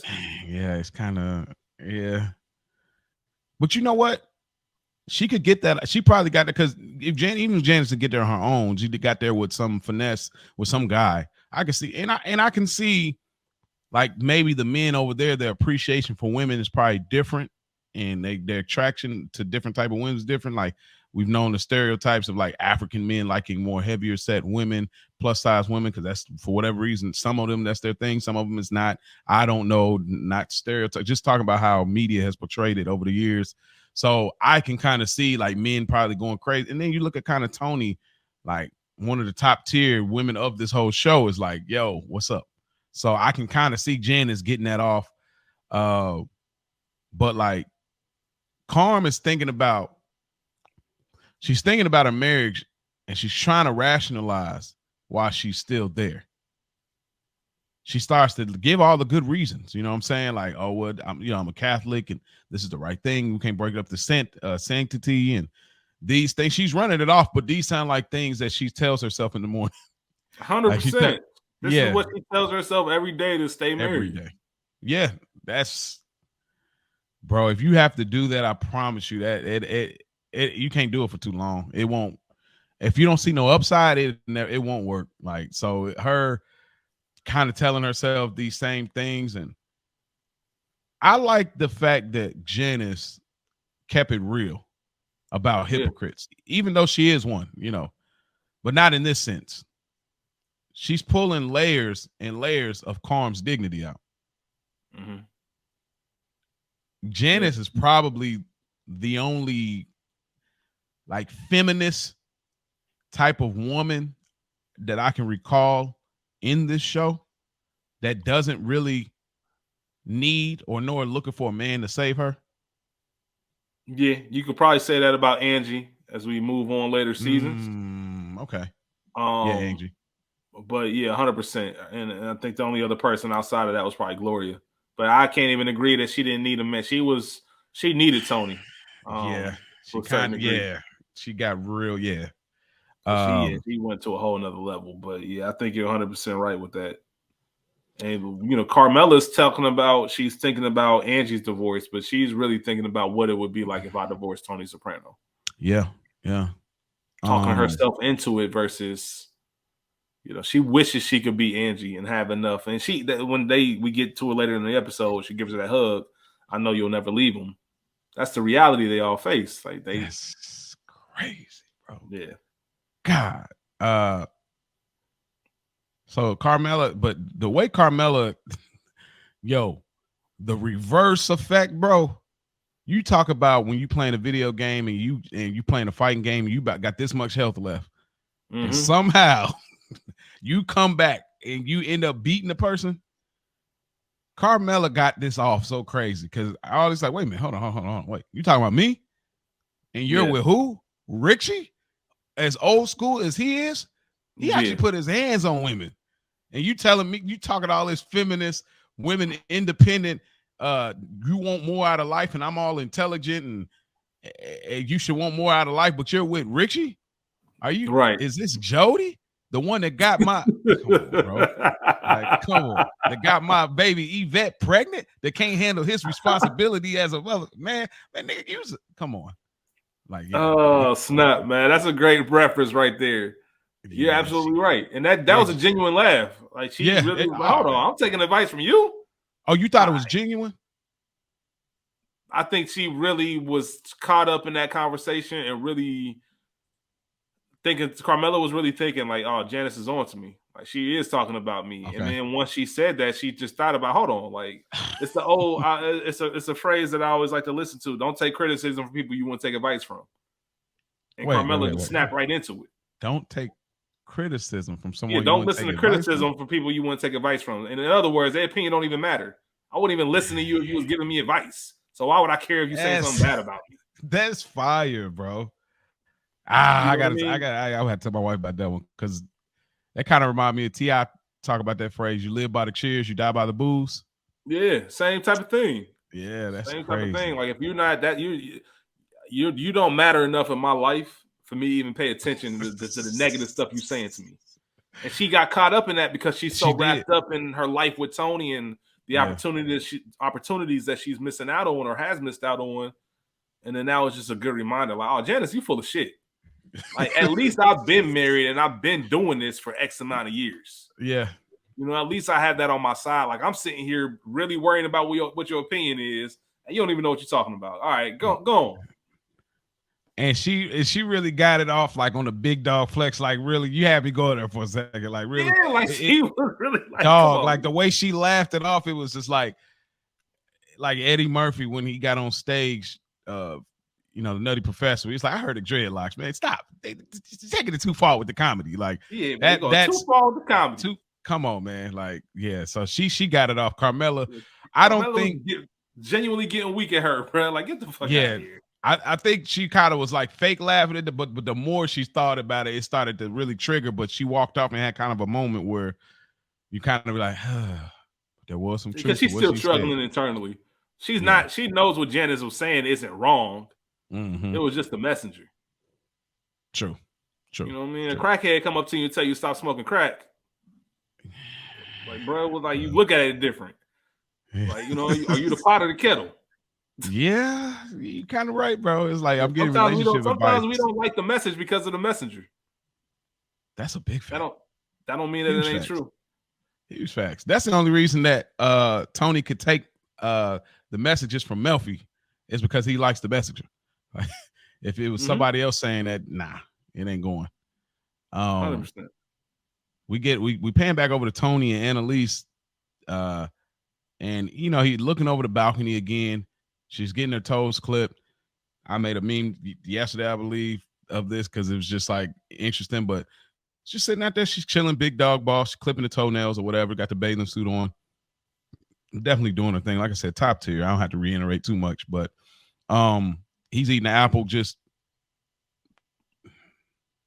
the apple could kind of represent, like, I know a lot of times people reference in the Bible like the forbidden fruit and they think it's an apple. It doesn't actually say it's an apple, but people do reference apples like a forbidden fruit or whatnot. But he's not eating an apple, he's eating like a pear, it looks like. But I think it's the pear. It is a pear. Yeah, it's a green pear. Sorry, that kind of caught me there. But I think maybe something is tied into that, like some kind of forbidden fruit. Maybe it's a pear, maybe it's some other fruit, we don't know. But him looking at her kind of having like a subtle desire, but they're not really giving. Well, they kind of gave it to us in the dream. So, but pears are known to be ancient and sacred symbols of love and separation. Okay. You knew that off rip? No, hell no. Boy, I about to say, dog, there you go again. There you go again. I looked that up just now. I can't even take credit for that. I'm about to say, here we go. He different. He alien, bro. But they start to talk of business. She's doing golf. She got a fly outfit on. I didn't mention Paulie's fit when he went to see Christopher early, but fly cream one piece joint. But she got a fly outfit on, representing the ladies. Got this silver metallic one piece on, playing golf. She's swinging with a man's club. Mm-hmm. This is a very strong symbolism to how they do things out there. They're having this great conversation, and I'm trying to see, is this the point where she spoke about? Yeah, I think this is the point that she spoke about how she's like the woman boss there, and he's like, nah, that never happened in the States. And basically, she says, well, you know, men here, they're like mama's boys, and they have no problem taking orders from their mom. So it was natural for them to take orders from me. And so, but he's like, nah, I ain't familiar with that. That ain't, you know what I mean? Ain't how we do things. You know what I'm saying? So I thought that was an interesting concept, though. What do you think about that? Yeah. And obviously the relationship Tony has with his mom. So you really can't understand that whole dynamic of it. Even though it does make sense on paper, but he's so removed. Once again, it's another cultural difference. That's just not how they do business in the States. And it's so foreign. We see in later seasons, specifically, I'm thinking of a moment with Phil Leotardo and another character who is a woman boss or a woman. She has her own crew. Yeah. And just how quickly, you see that she has no power in that situation. It's just it's just different. Oh man. Gosh, I can't wait. I just can't say it enough, because like there's gonna come a point, y'all, when y'all listening, this show, when we get later seasons, is just gonna cook crazy. Like you're gonna see so many made episodes back to back. Like it's gonna be ridiculous. But yeah, Tony makes the comparison, like her kind of being like the face of with Don Vittorio, and him saying kind of like, yeah, I got the same situation. Obviously, he's referring to Junior, Yep. But I still think that he knows, like, it's not the same, but he likes the idea of it. It's a mindset. Then they go over and start to eat a little dinner. Great cinematography here, the way they shot it. She's eating shrimp. Were they trying to lead us to believe she's kind of eating shrimp like a man? It could have been. Maybe that's just how they eat it over there, because those are like prawns. So they the official joints with the heads on. Like, man, you take your head off. But yeah, they're having this conversation. He trying to talk real business, and he asked like, "Yo, I got to ask about the nails." I thought this was a weird. I thought it was a weird transaction where she was like, "Yeah, if the enemies have our nails, they can make evil of us." And he's like, well, all due respect, I appreciate you taking into consideration like that. I would try to take your nails, but like, yo, can we talk business? She's like, "Well, you want my nails?" And then she's like, you can't have them. They're already burned." I was like, I don't know if she didn't understand the English. I just thought it was something funny about it. And I think I seen this actress on Curb Your Enthusiasm, by the way, recently. So I thought that was kind of interesting. I was like, oh, she playing on something else. But anything you get from this dinner scene other than like the nail thing or whatever that was about? Oh, was that tied in with them on the beach, or did the beach come after? The beach come after. Okay, then gotcha. Not really. I didn't get much from the dinner scene other than Tony trying to figure out how to make business happen. Okay. Paulie's outside drinking coffee. You know, great. Like you referenced in the first season, he's looking at the scenery, checking out, see a little girl up there in the porch. He look at these old men and having a conversation. He's saying the same word he'd been saying, commendatory.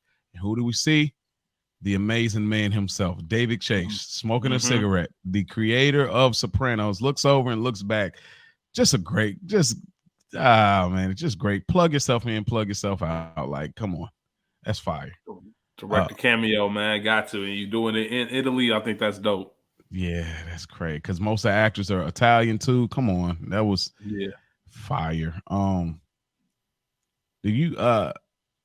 Do you get anything from this scene other than that? Like, you know, I guess the demeanor of Italians, I guess they're not as friendly. I mean, I know they talk about people in Jersey, New York, East Coast, not that friendly, but then again, culture shock. Tony gives the man a tip. No, thank you. No, nothing. He just walks off. You see right here, he's saying commendatory, trying to be, you know, nice or whatever. I think he called himself trying to be that way. And he just turns off on him. Like, the little girl looks at him, walks off.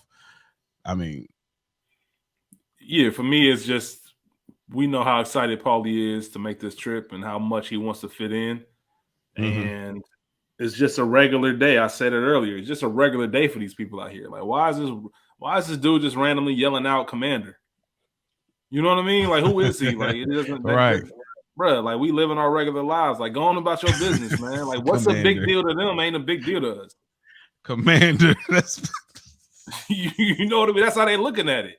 So that's not a big deal to us anymore. It's like any monument where you from, or any you know, if you you know, if you from a town with a sports team, right? You see your downtown all the time. You see your stadiums or whatever the case is. Like, it's not a big deal to you. But if you from out of town, or, you know, if I'm traveling to a different place, I went to Dallas and went to the Cowboys Stadium. Like, that's a moment. Like, it's not big to the regulars. They live with that. So it's just it just shows that part of, you know, Paulie trying to fit in and be somebody and find his tribe, and everybody like, man, this ain't no big deal to us. Yeah, and we'll get a funny part in the car with how he explains his experience there. Tony and Annalise, short scene. They're on the beach. They're still negotiating here, having a conversation. Tony talks about the old ways being done in the States, keeping silent, putting the family first. Obviously, Tony's honoring this, but, you know, there's some other people that are not. And then maybe he's not honoring it. You know, when him being in therapy, like I seen a clip recently this week where it's like, nah, in reality, if you was going therapy, you're getting clipped off. You broke omerta. Like, that's it. You know what I mean? So there's no way you could have got that off. But according to Tony in his head, you know, doctor-patient confidentiality, he's not breaking any codes, and he ain't talking about nobody. But Tony tries to finesse for Furio. You know, he's thinking that he's made a great deal on the cards. You give me Furio basically for free. I want to take him. He has no family, no loyal. He'll be loyal to me no matter what. And she's not going for it. Then he said, I think I need to talk to your husband. And she loses it on him. Crazy, bro. He out of pocket again. Like, no. We haven't boss to boss conversation because this is my stomping grounds. This is how we do it. Then you want to try to big little homie me, little girl me. Nah, we ain't doing that. It's crazy. 100%. He has no choice. He has to negotiate with her. Yep. She got hot though, man. Like, man. He was trying to take the best shooter, pretty much. Like, what? Furio, you crazy? Yeah. What fin did you even ask there? That's your starting negotiation, Furio? Yeah. Because there was other dudes there too. The two dudes that was talking with Paulie, one of the dudes, like I said, he ended up cracking the mom out there with the gray and white hair, or whatever, gray and black hair, or whatever. And then the other dude that was at the table, I mean, not to even mention like the Nino guy or whatever, but it's like, nah, I want Furio. He knows he knows English and he knows Italian. He's about that action. He don't care. He got that temper, but he also smooth. I need him. He's the guy. You know And what I'm he's got saying? ties already. You know, Uncle Junior's already. He's the one that told me about Furo. He's already got some ties here. That's who I want. Yeah, and it's like I guess Tony doesn't have like kind of that hitter like that. You do need a hitter. He got his right hand with Silvio, but he don't got that hitter. Like when I need some work put in, I need to call somebody. He ain't got that. None of them. Chris is not that. Paulie's not that. I mean, Paulie can put that work in. But he's not. But he. We'll find out later that Paulie, if he's talking too much, he can fumble the bag. So we need somebody more focused, and so it all made sense to me. But I think we get our first from a woman. Yeah, you might be right. I think you're right. Yeah, I thought that was interesting. I was like, oh, okay, we got an O from the woman. I don't know if we hear that again, but that was very interesting. Kind of tied it to the woman boss thing where she does just like how to, 100%. Yeah, so Angie and Big P, she drops the eggs, which we know eggs is a symbolism of death in this show. Shouts out to Crado Sprano. He's the one that y'all go listen to his podcast. Follow him on IG. He's the one he got the real inside scoop on like a lot of symbolisms of the Sopranos. I listened to most of his episodes. Really great dissertation about the show. But he's the one that spoke more about like how eggs is a representation of death, just like oranges in The Godfather. So that's just kind of that part. Y'all keep an eye on that. When people talk about eggs, you'll notice death is around the corner somehow, some way. But I this scene, Big P comes in, nothing. Like, yeah, good. I see you later. She telling like, hey, yo, I got to. Is this what she told him, the good news, or is this what she said? I got to go get looked at. No, she told him that the biopsy came back negative. Yeah, so she got negative, so she don't got cancer, and he was like, all right, I'll be back. Left it at that. Yeah. He couldn't care. He couldn't care less. Nothing. I mean, I know us guys, we get out of pocket sometimes, but golly, bro. Like, yeah, ridiculous. I think they were trying to show that he had other stuff on his mind, but at the same time, P's not a good. He doesn't have that emotional side of him anyway. Yeah, I think that she would have been the equivalent of a Karen from Goodfellas with him if he was around longer. Yeah, I think definitely. She would have got him out of there. I really think she would have got him out of there, bro. Yeah, I could see that. I could see that happening. She was very unhappy, and it goes to that point again, the role that these women play and what they're dealing with at home. Like it's really unbearable. Christopher's high, so Christopher missed the train to hop on another train, the high train or whatever. So he's wasted the whole trip overseas just to get high. Clown. Chris, man. I mean, that's such a fascinating character because he has these waves where you really like Chris is that guy, and then I just can't believe he took a trip to Italy and just smoked it up, shot it up. Should I say? It's crazy. Shot it up,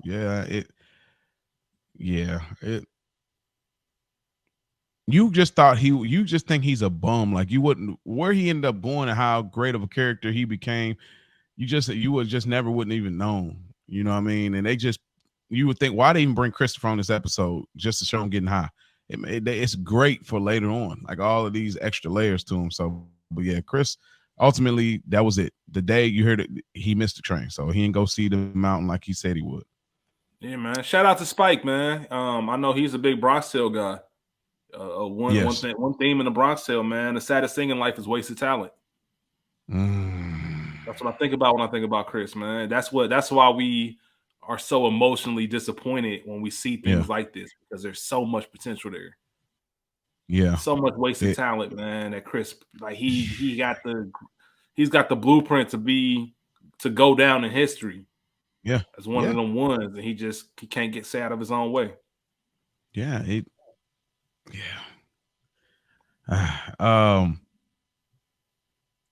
Big P pulls up on the fake Elvis, and he whacks him. Yeah. But Pretty what cut and gets dry. me cut and dry, wax them. But I don't know if this is like supposed to be that television logic, how TV shows, they never lock doors in TV shows and they Right. never use condoms. Like, you know how they Yeah. just they have sex immediately. No, I don't know if this is supposed to be that type of logic or don't think about it because it's like the window blinds are open, the door was still open, or if it's supposed to be Big P's moving sloppy. I don't know which way I was supposed to take that.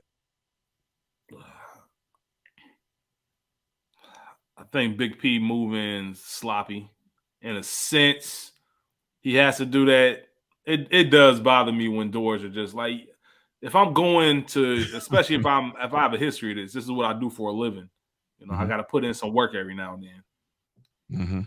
You got to make sure those things are done a certain way. You don't want anybody peeking in any blinds. You just leaving the door open. The mailman could be running a route. See that shit? Anything. P was under distress. Yeah. He was under distress. This had to happen right away. Like, he didn't even give it any time. So I think it shows more about that and what P was going through and what he had on his mind.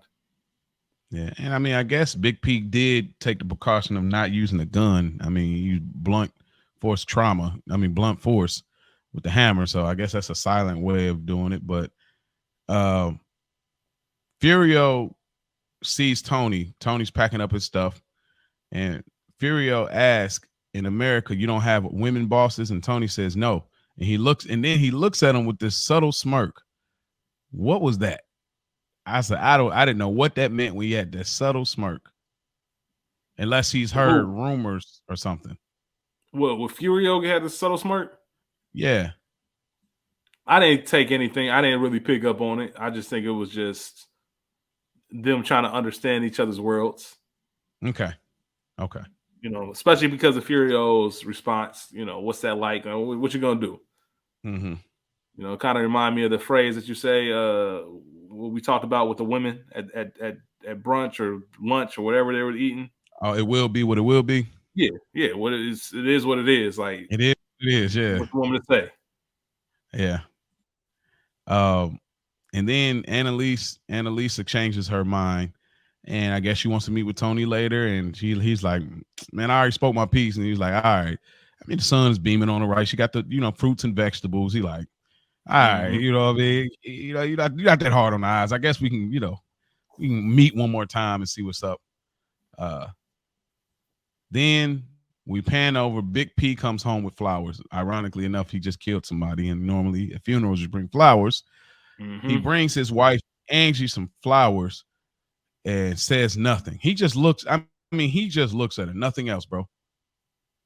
That's it. Let me add. I wanted to ask. And it almost wonders, like, how long has he been? Was he always that way, or has he been that way since he was on the snitching call? Because you know what I mean. Like, it sounds like it's been headed this way for a while. I just think he lost interest. Remember, he had the comment in one of the episodes about Saint Bernard, about how his wife looked. Yeah. It's just he just doesn't have that kind of emotion. Like, even if you felt that way, you don't crack jokes about your wife. That's like, as they say, that's the mother of your children, bro. I don't know, man. We're gonna move on. I know we're. Yeah. Go ahead.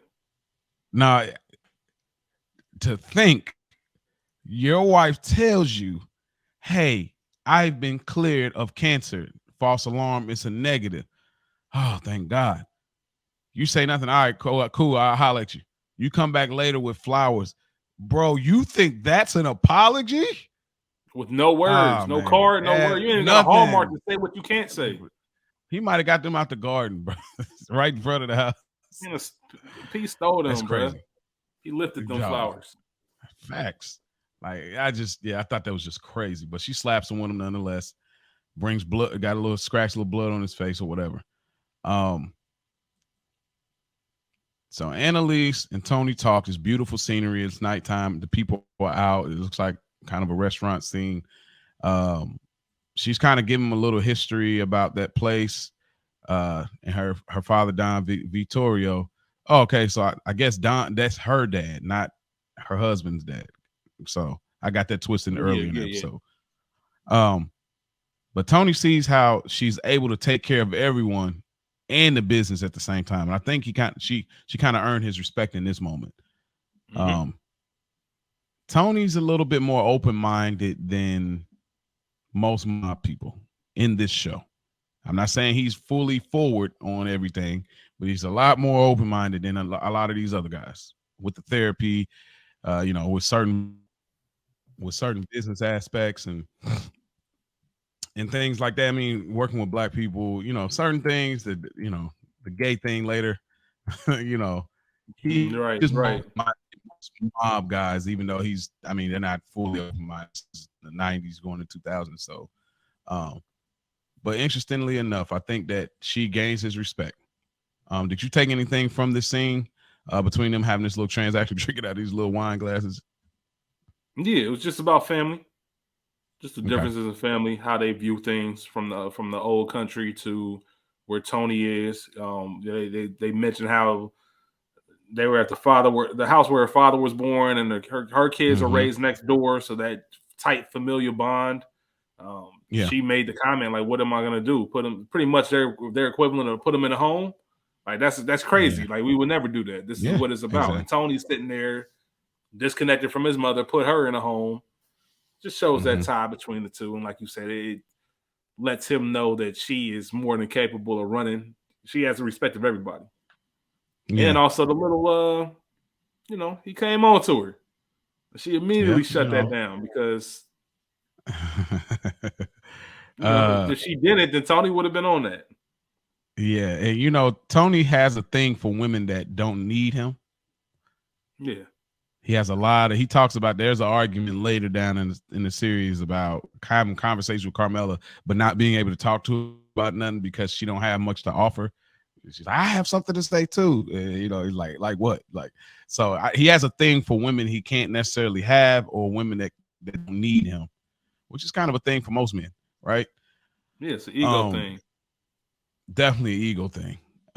Carm visits Angie, the scene we've been referring to earlier in the episode, and she's basically trying to talk Angie out of the whole space. Like, yo, look, you need to stay with him. What about the kids? What about your faith? What about, she's running the whole list down because these are things that she's holding on to. She's living vicariously through Angie, because if Angie does this, I may do this, so to speak, even though this has zero to do with you. It's kind of like the Melfi, but Tony, why do you have to be the one to save the day or be the one, So it kind of feels that same way we're here with Carmela. What did you gather from this transaction? This fake. I mean, I don't even know they be real for real. Like, I don't know. More the same. Carmela is projecting her feelings onto Angie. She is telling Angie why she needs to stay with P, and she's really talking herself out of divorcing Tony. That's all she's doing. And it just shows how fed up Angie is. She's at the breaking point. I mentioned later, she is as we get to see, one of the more independent characters. And this kind of shows that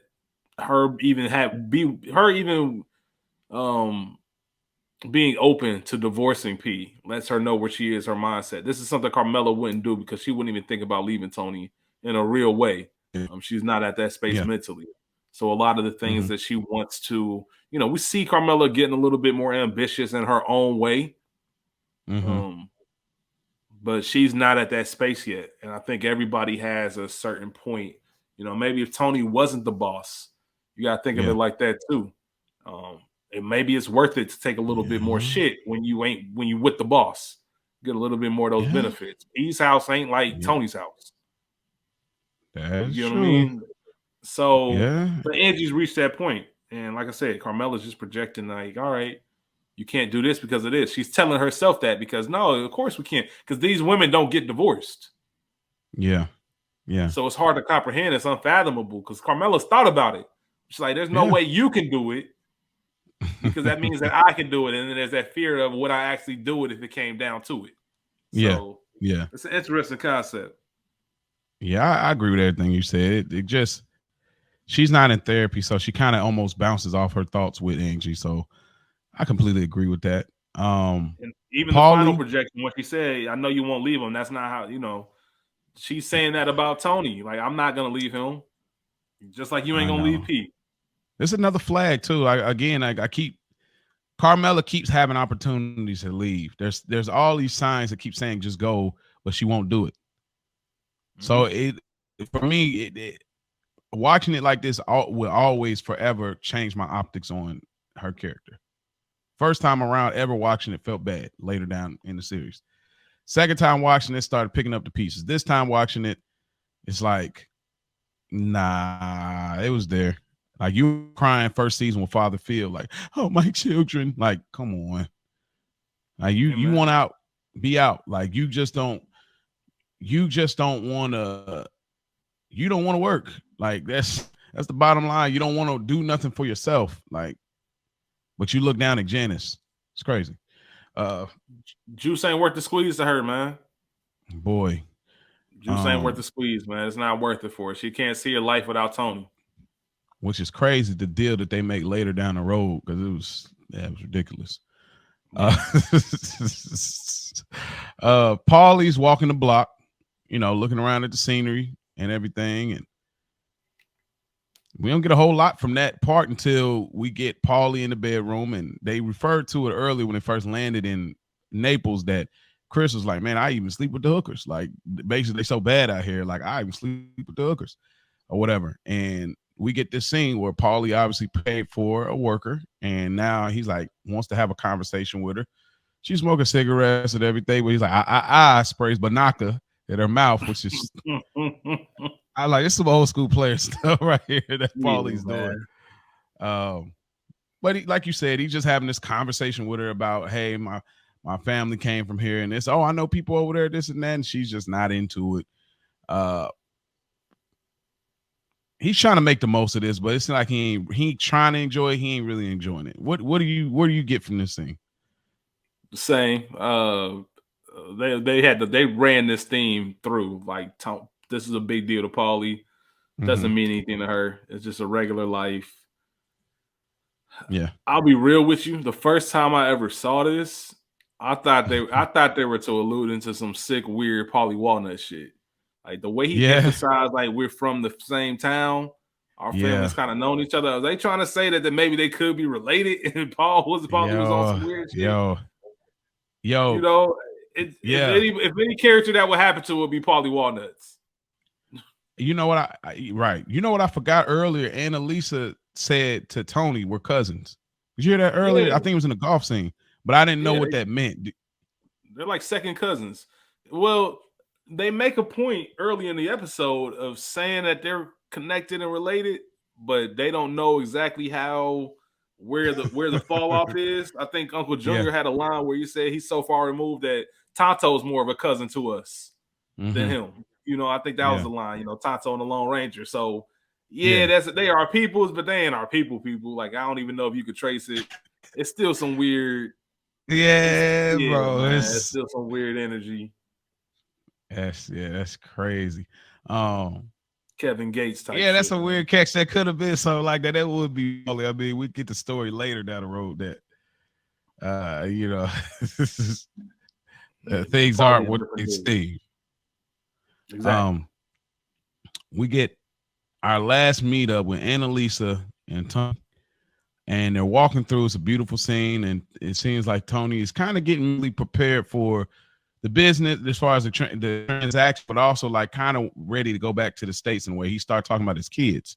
So now he's thinking about being away and almost says, I got to bring my kids here, show them all of this. Of course, the history, of course, the big dog flex, but it seems like they're on his mind to some degree. He didn't have to say this. This is completely business. Like, you're not in a family setting per se. He could have said it that night when she was around family, but he didn't. So it seems like to me, partially kind of thinking about the States. They're having a great conversation. She's killing it. The blue dress is some fly here. The super fly. They walk through. She showed him this historical cave where this light beams through all the time. And then she pops the big question. Like, she's like, yo, what's happening? Like, are you trying? Do you want to, you want to sleep with me? And because he says you remind me of somebody I know in the States. You know who he's referring? I mean, who he's referring to? Yeah, Dr. Melfi. Melfi, yes, okay. And like, why do you think she came on to him at this point? It didn't seem like per se the whole time she was on it like that, because she really wanted to obviously represent herself well. But why do you think that she wanted him at this point? I think that's a great question. Because at first I thought it was a test to see how you about your business, like what's going to get in the way. But she seemed genuinely upset when he turned her down and said, like, I don't shit where I eat. There was definitely some mutual attraction there between the two of them. Oh, for sure. I don't know why at that moment she was willing to risk it. Like you said, it wasn't the mutual attraction was there, but I never once thought that she was gonna be on to that. Because I wouldn't think she would keep respect as a sad as I don't want this to sound like it's from a patriarchal train of thought, but the respect factor of her just kind of sleeping with these different people that come for business, I'm sure that wouldn't hold her in the highest light. So she didn't strike me as that type of person, but you never know. Yeah, but it's probably, again, it's different out there. Yeah, almost. It could be. That's why I said I don't want to. It's like, that's a U.S. way of thinking that I'm.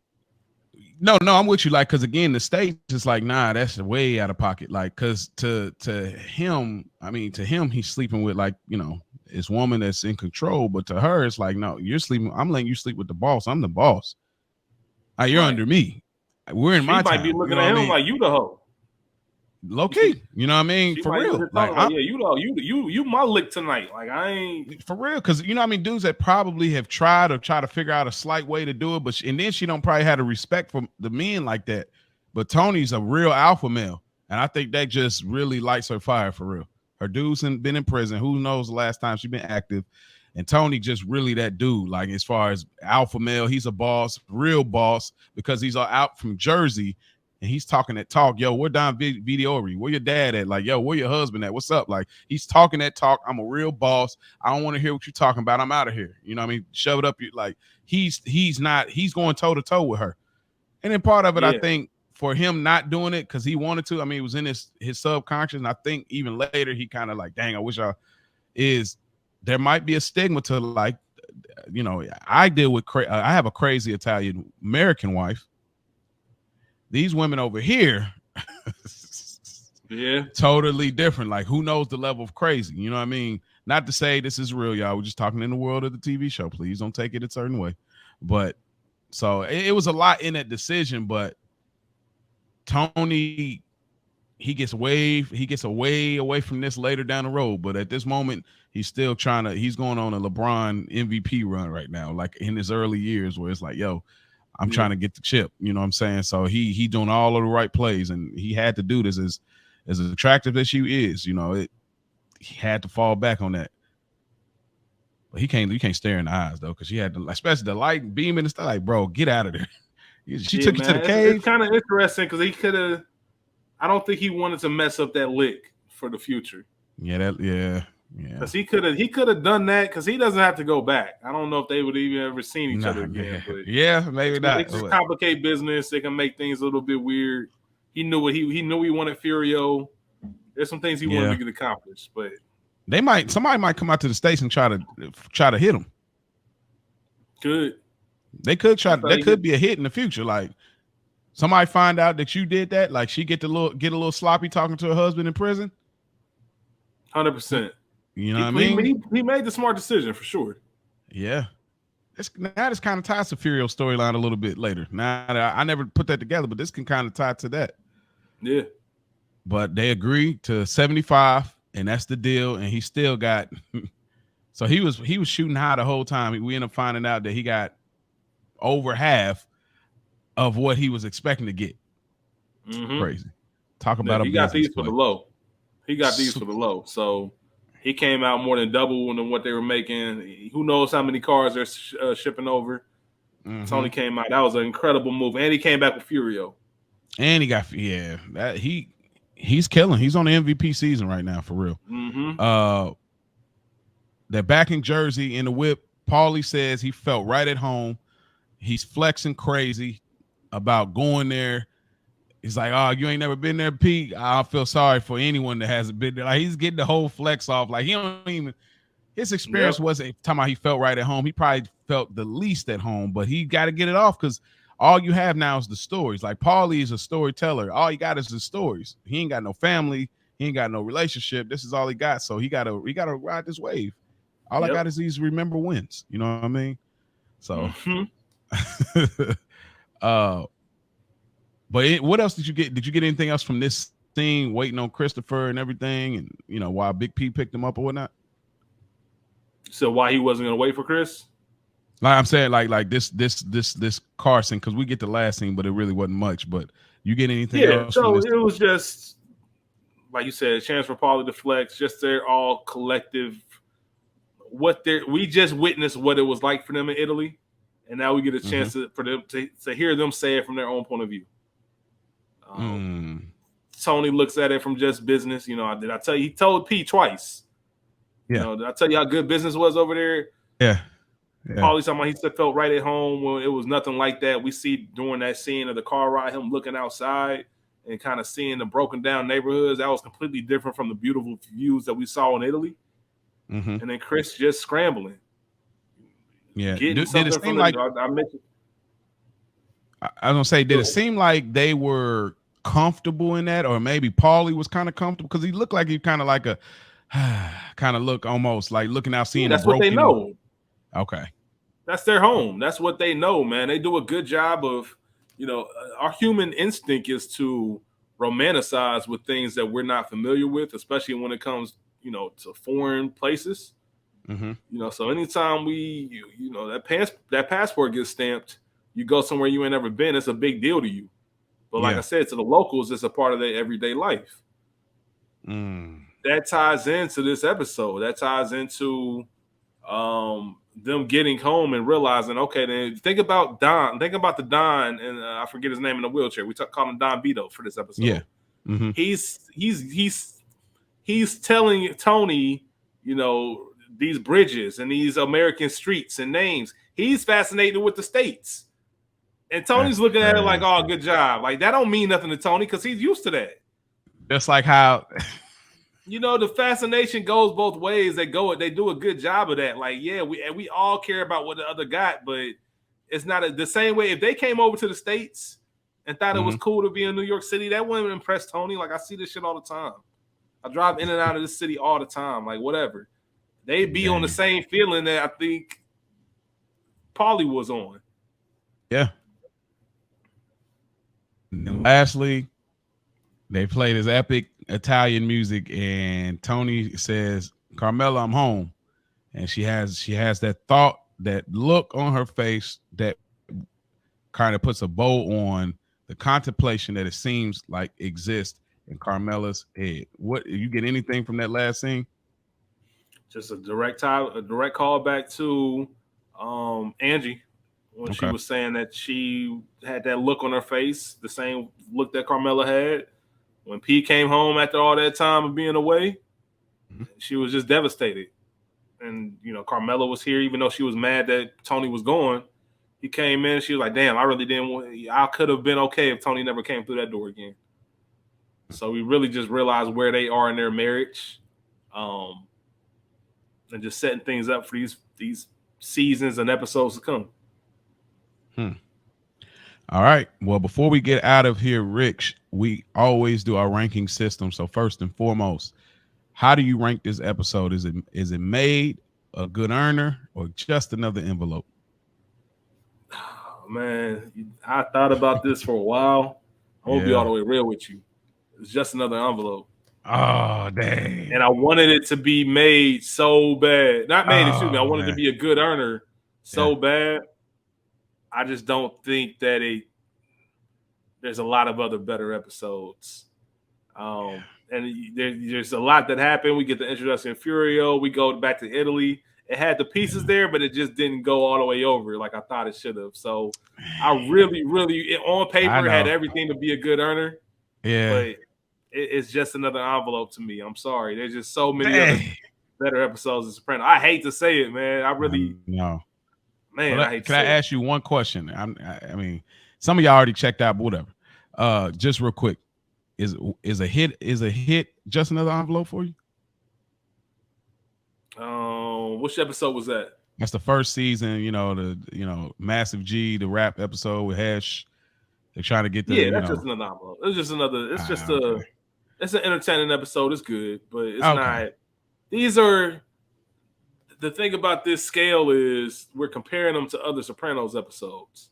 Yeah, right. You know what I mean? So when you think about things that come, and for me in particular with this episode, a lot of the themes they kind of repeated over and over.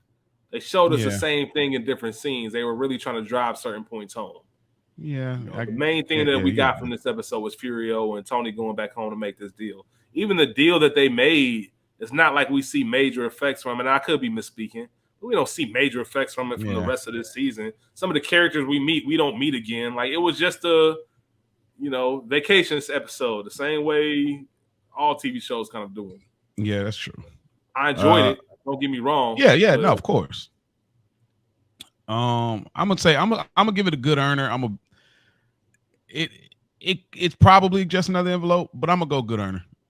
It's an important episode for different reasons. Because it is important.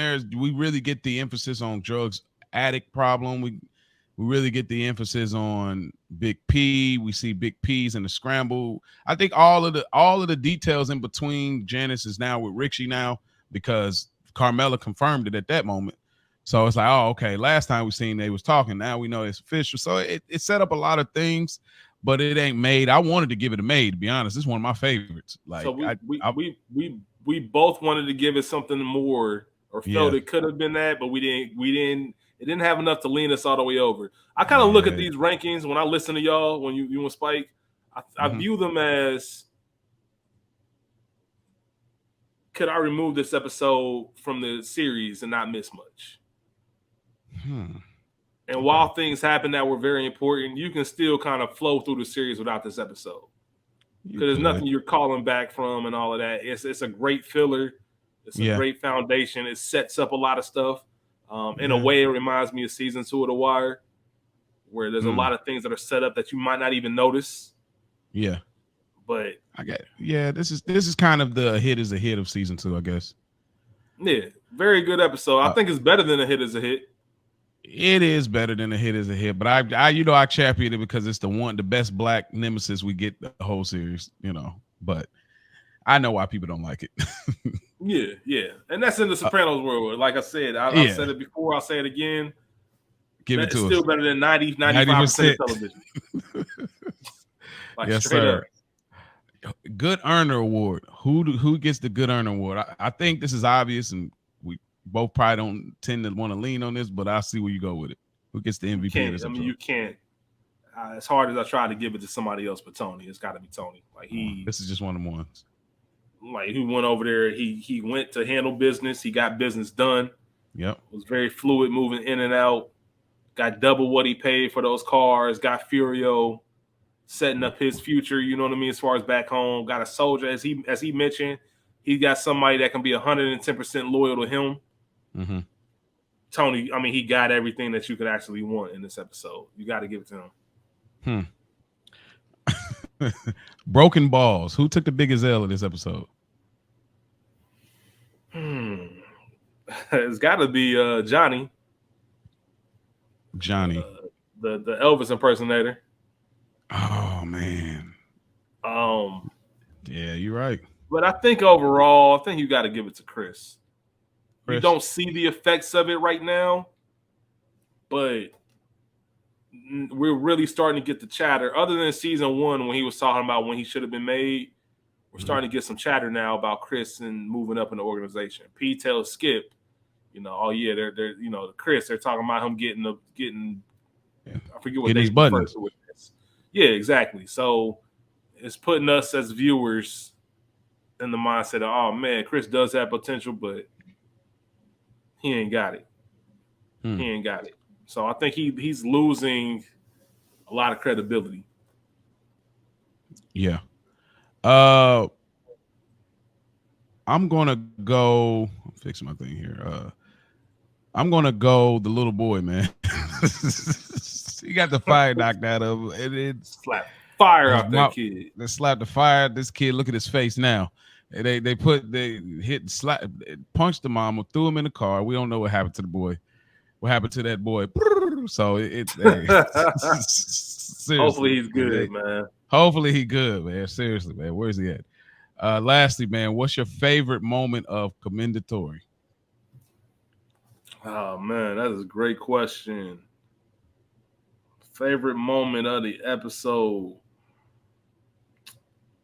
Got some great stuff. The Carmela Janice, the comeback right there. The Tony asking for like, yo, where Don Vito at though, bro? Like, what? We got, Annalise and him.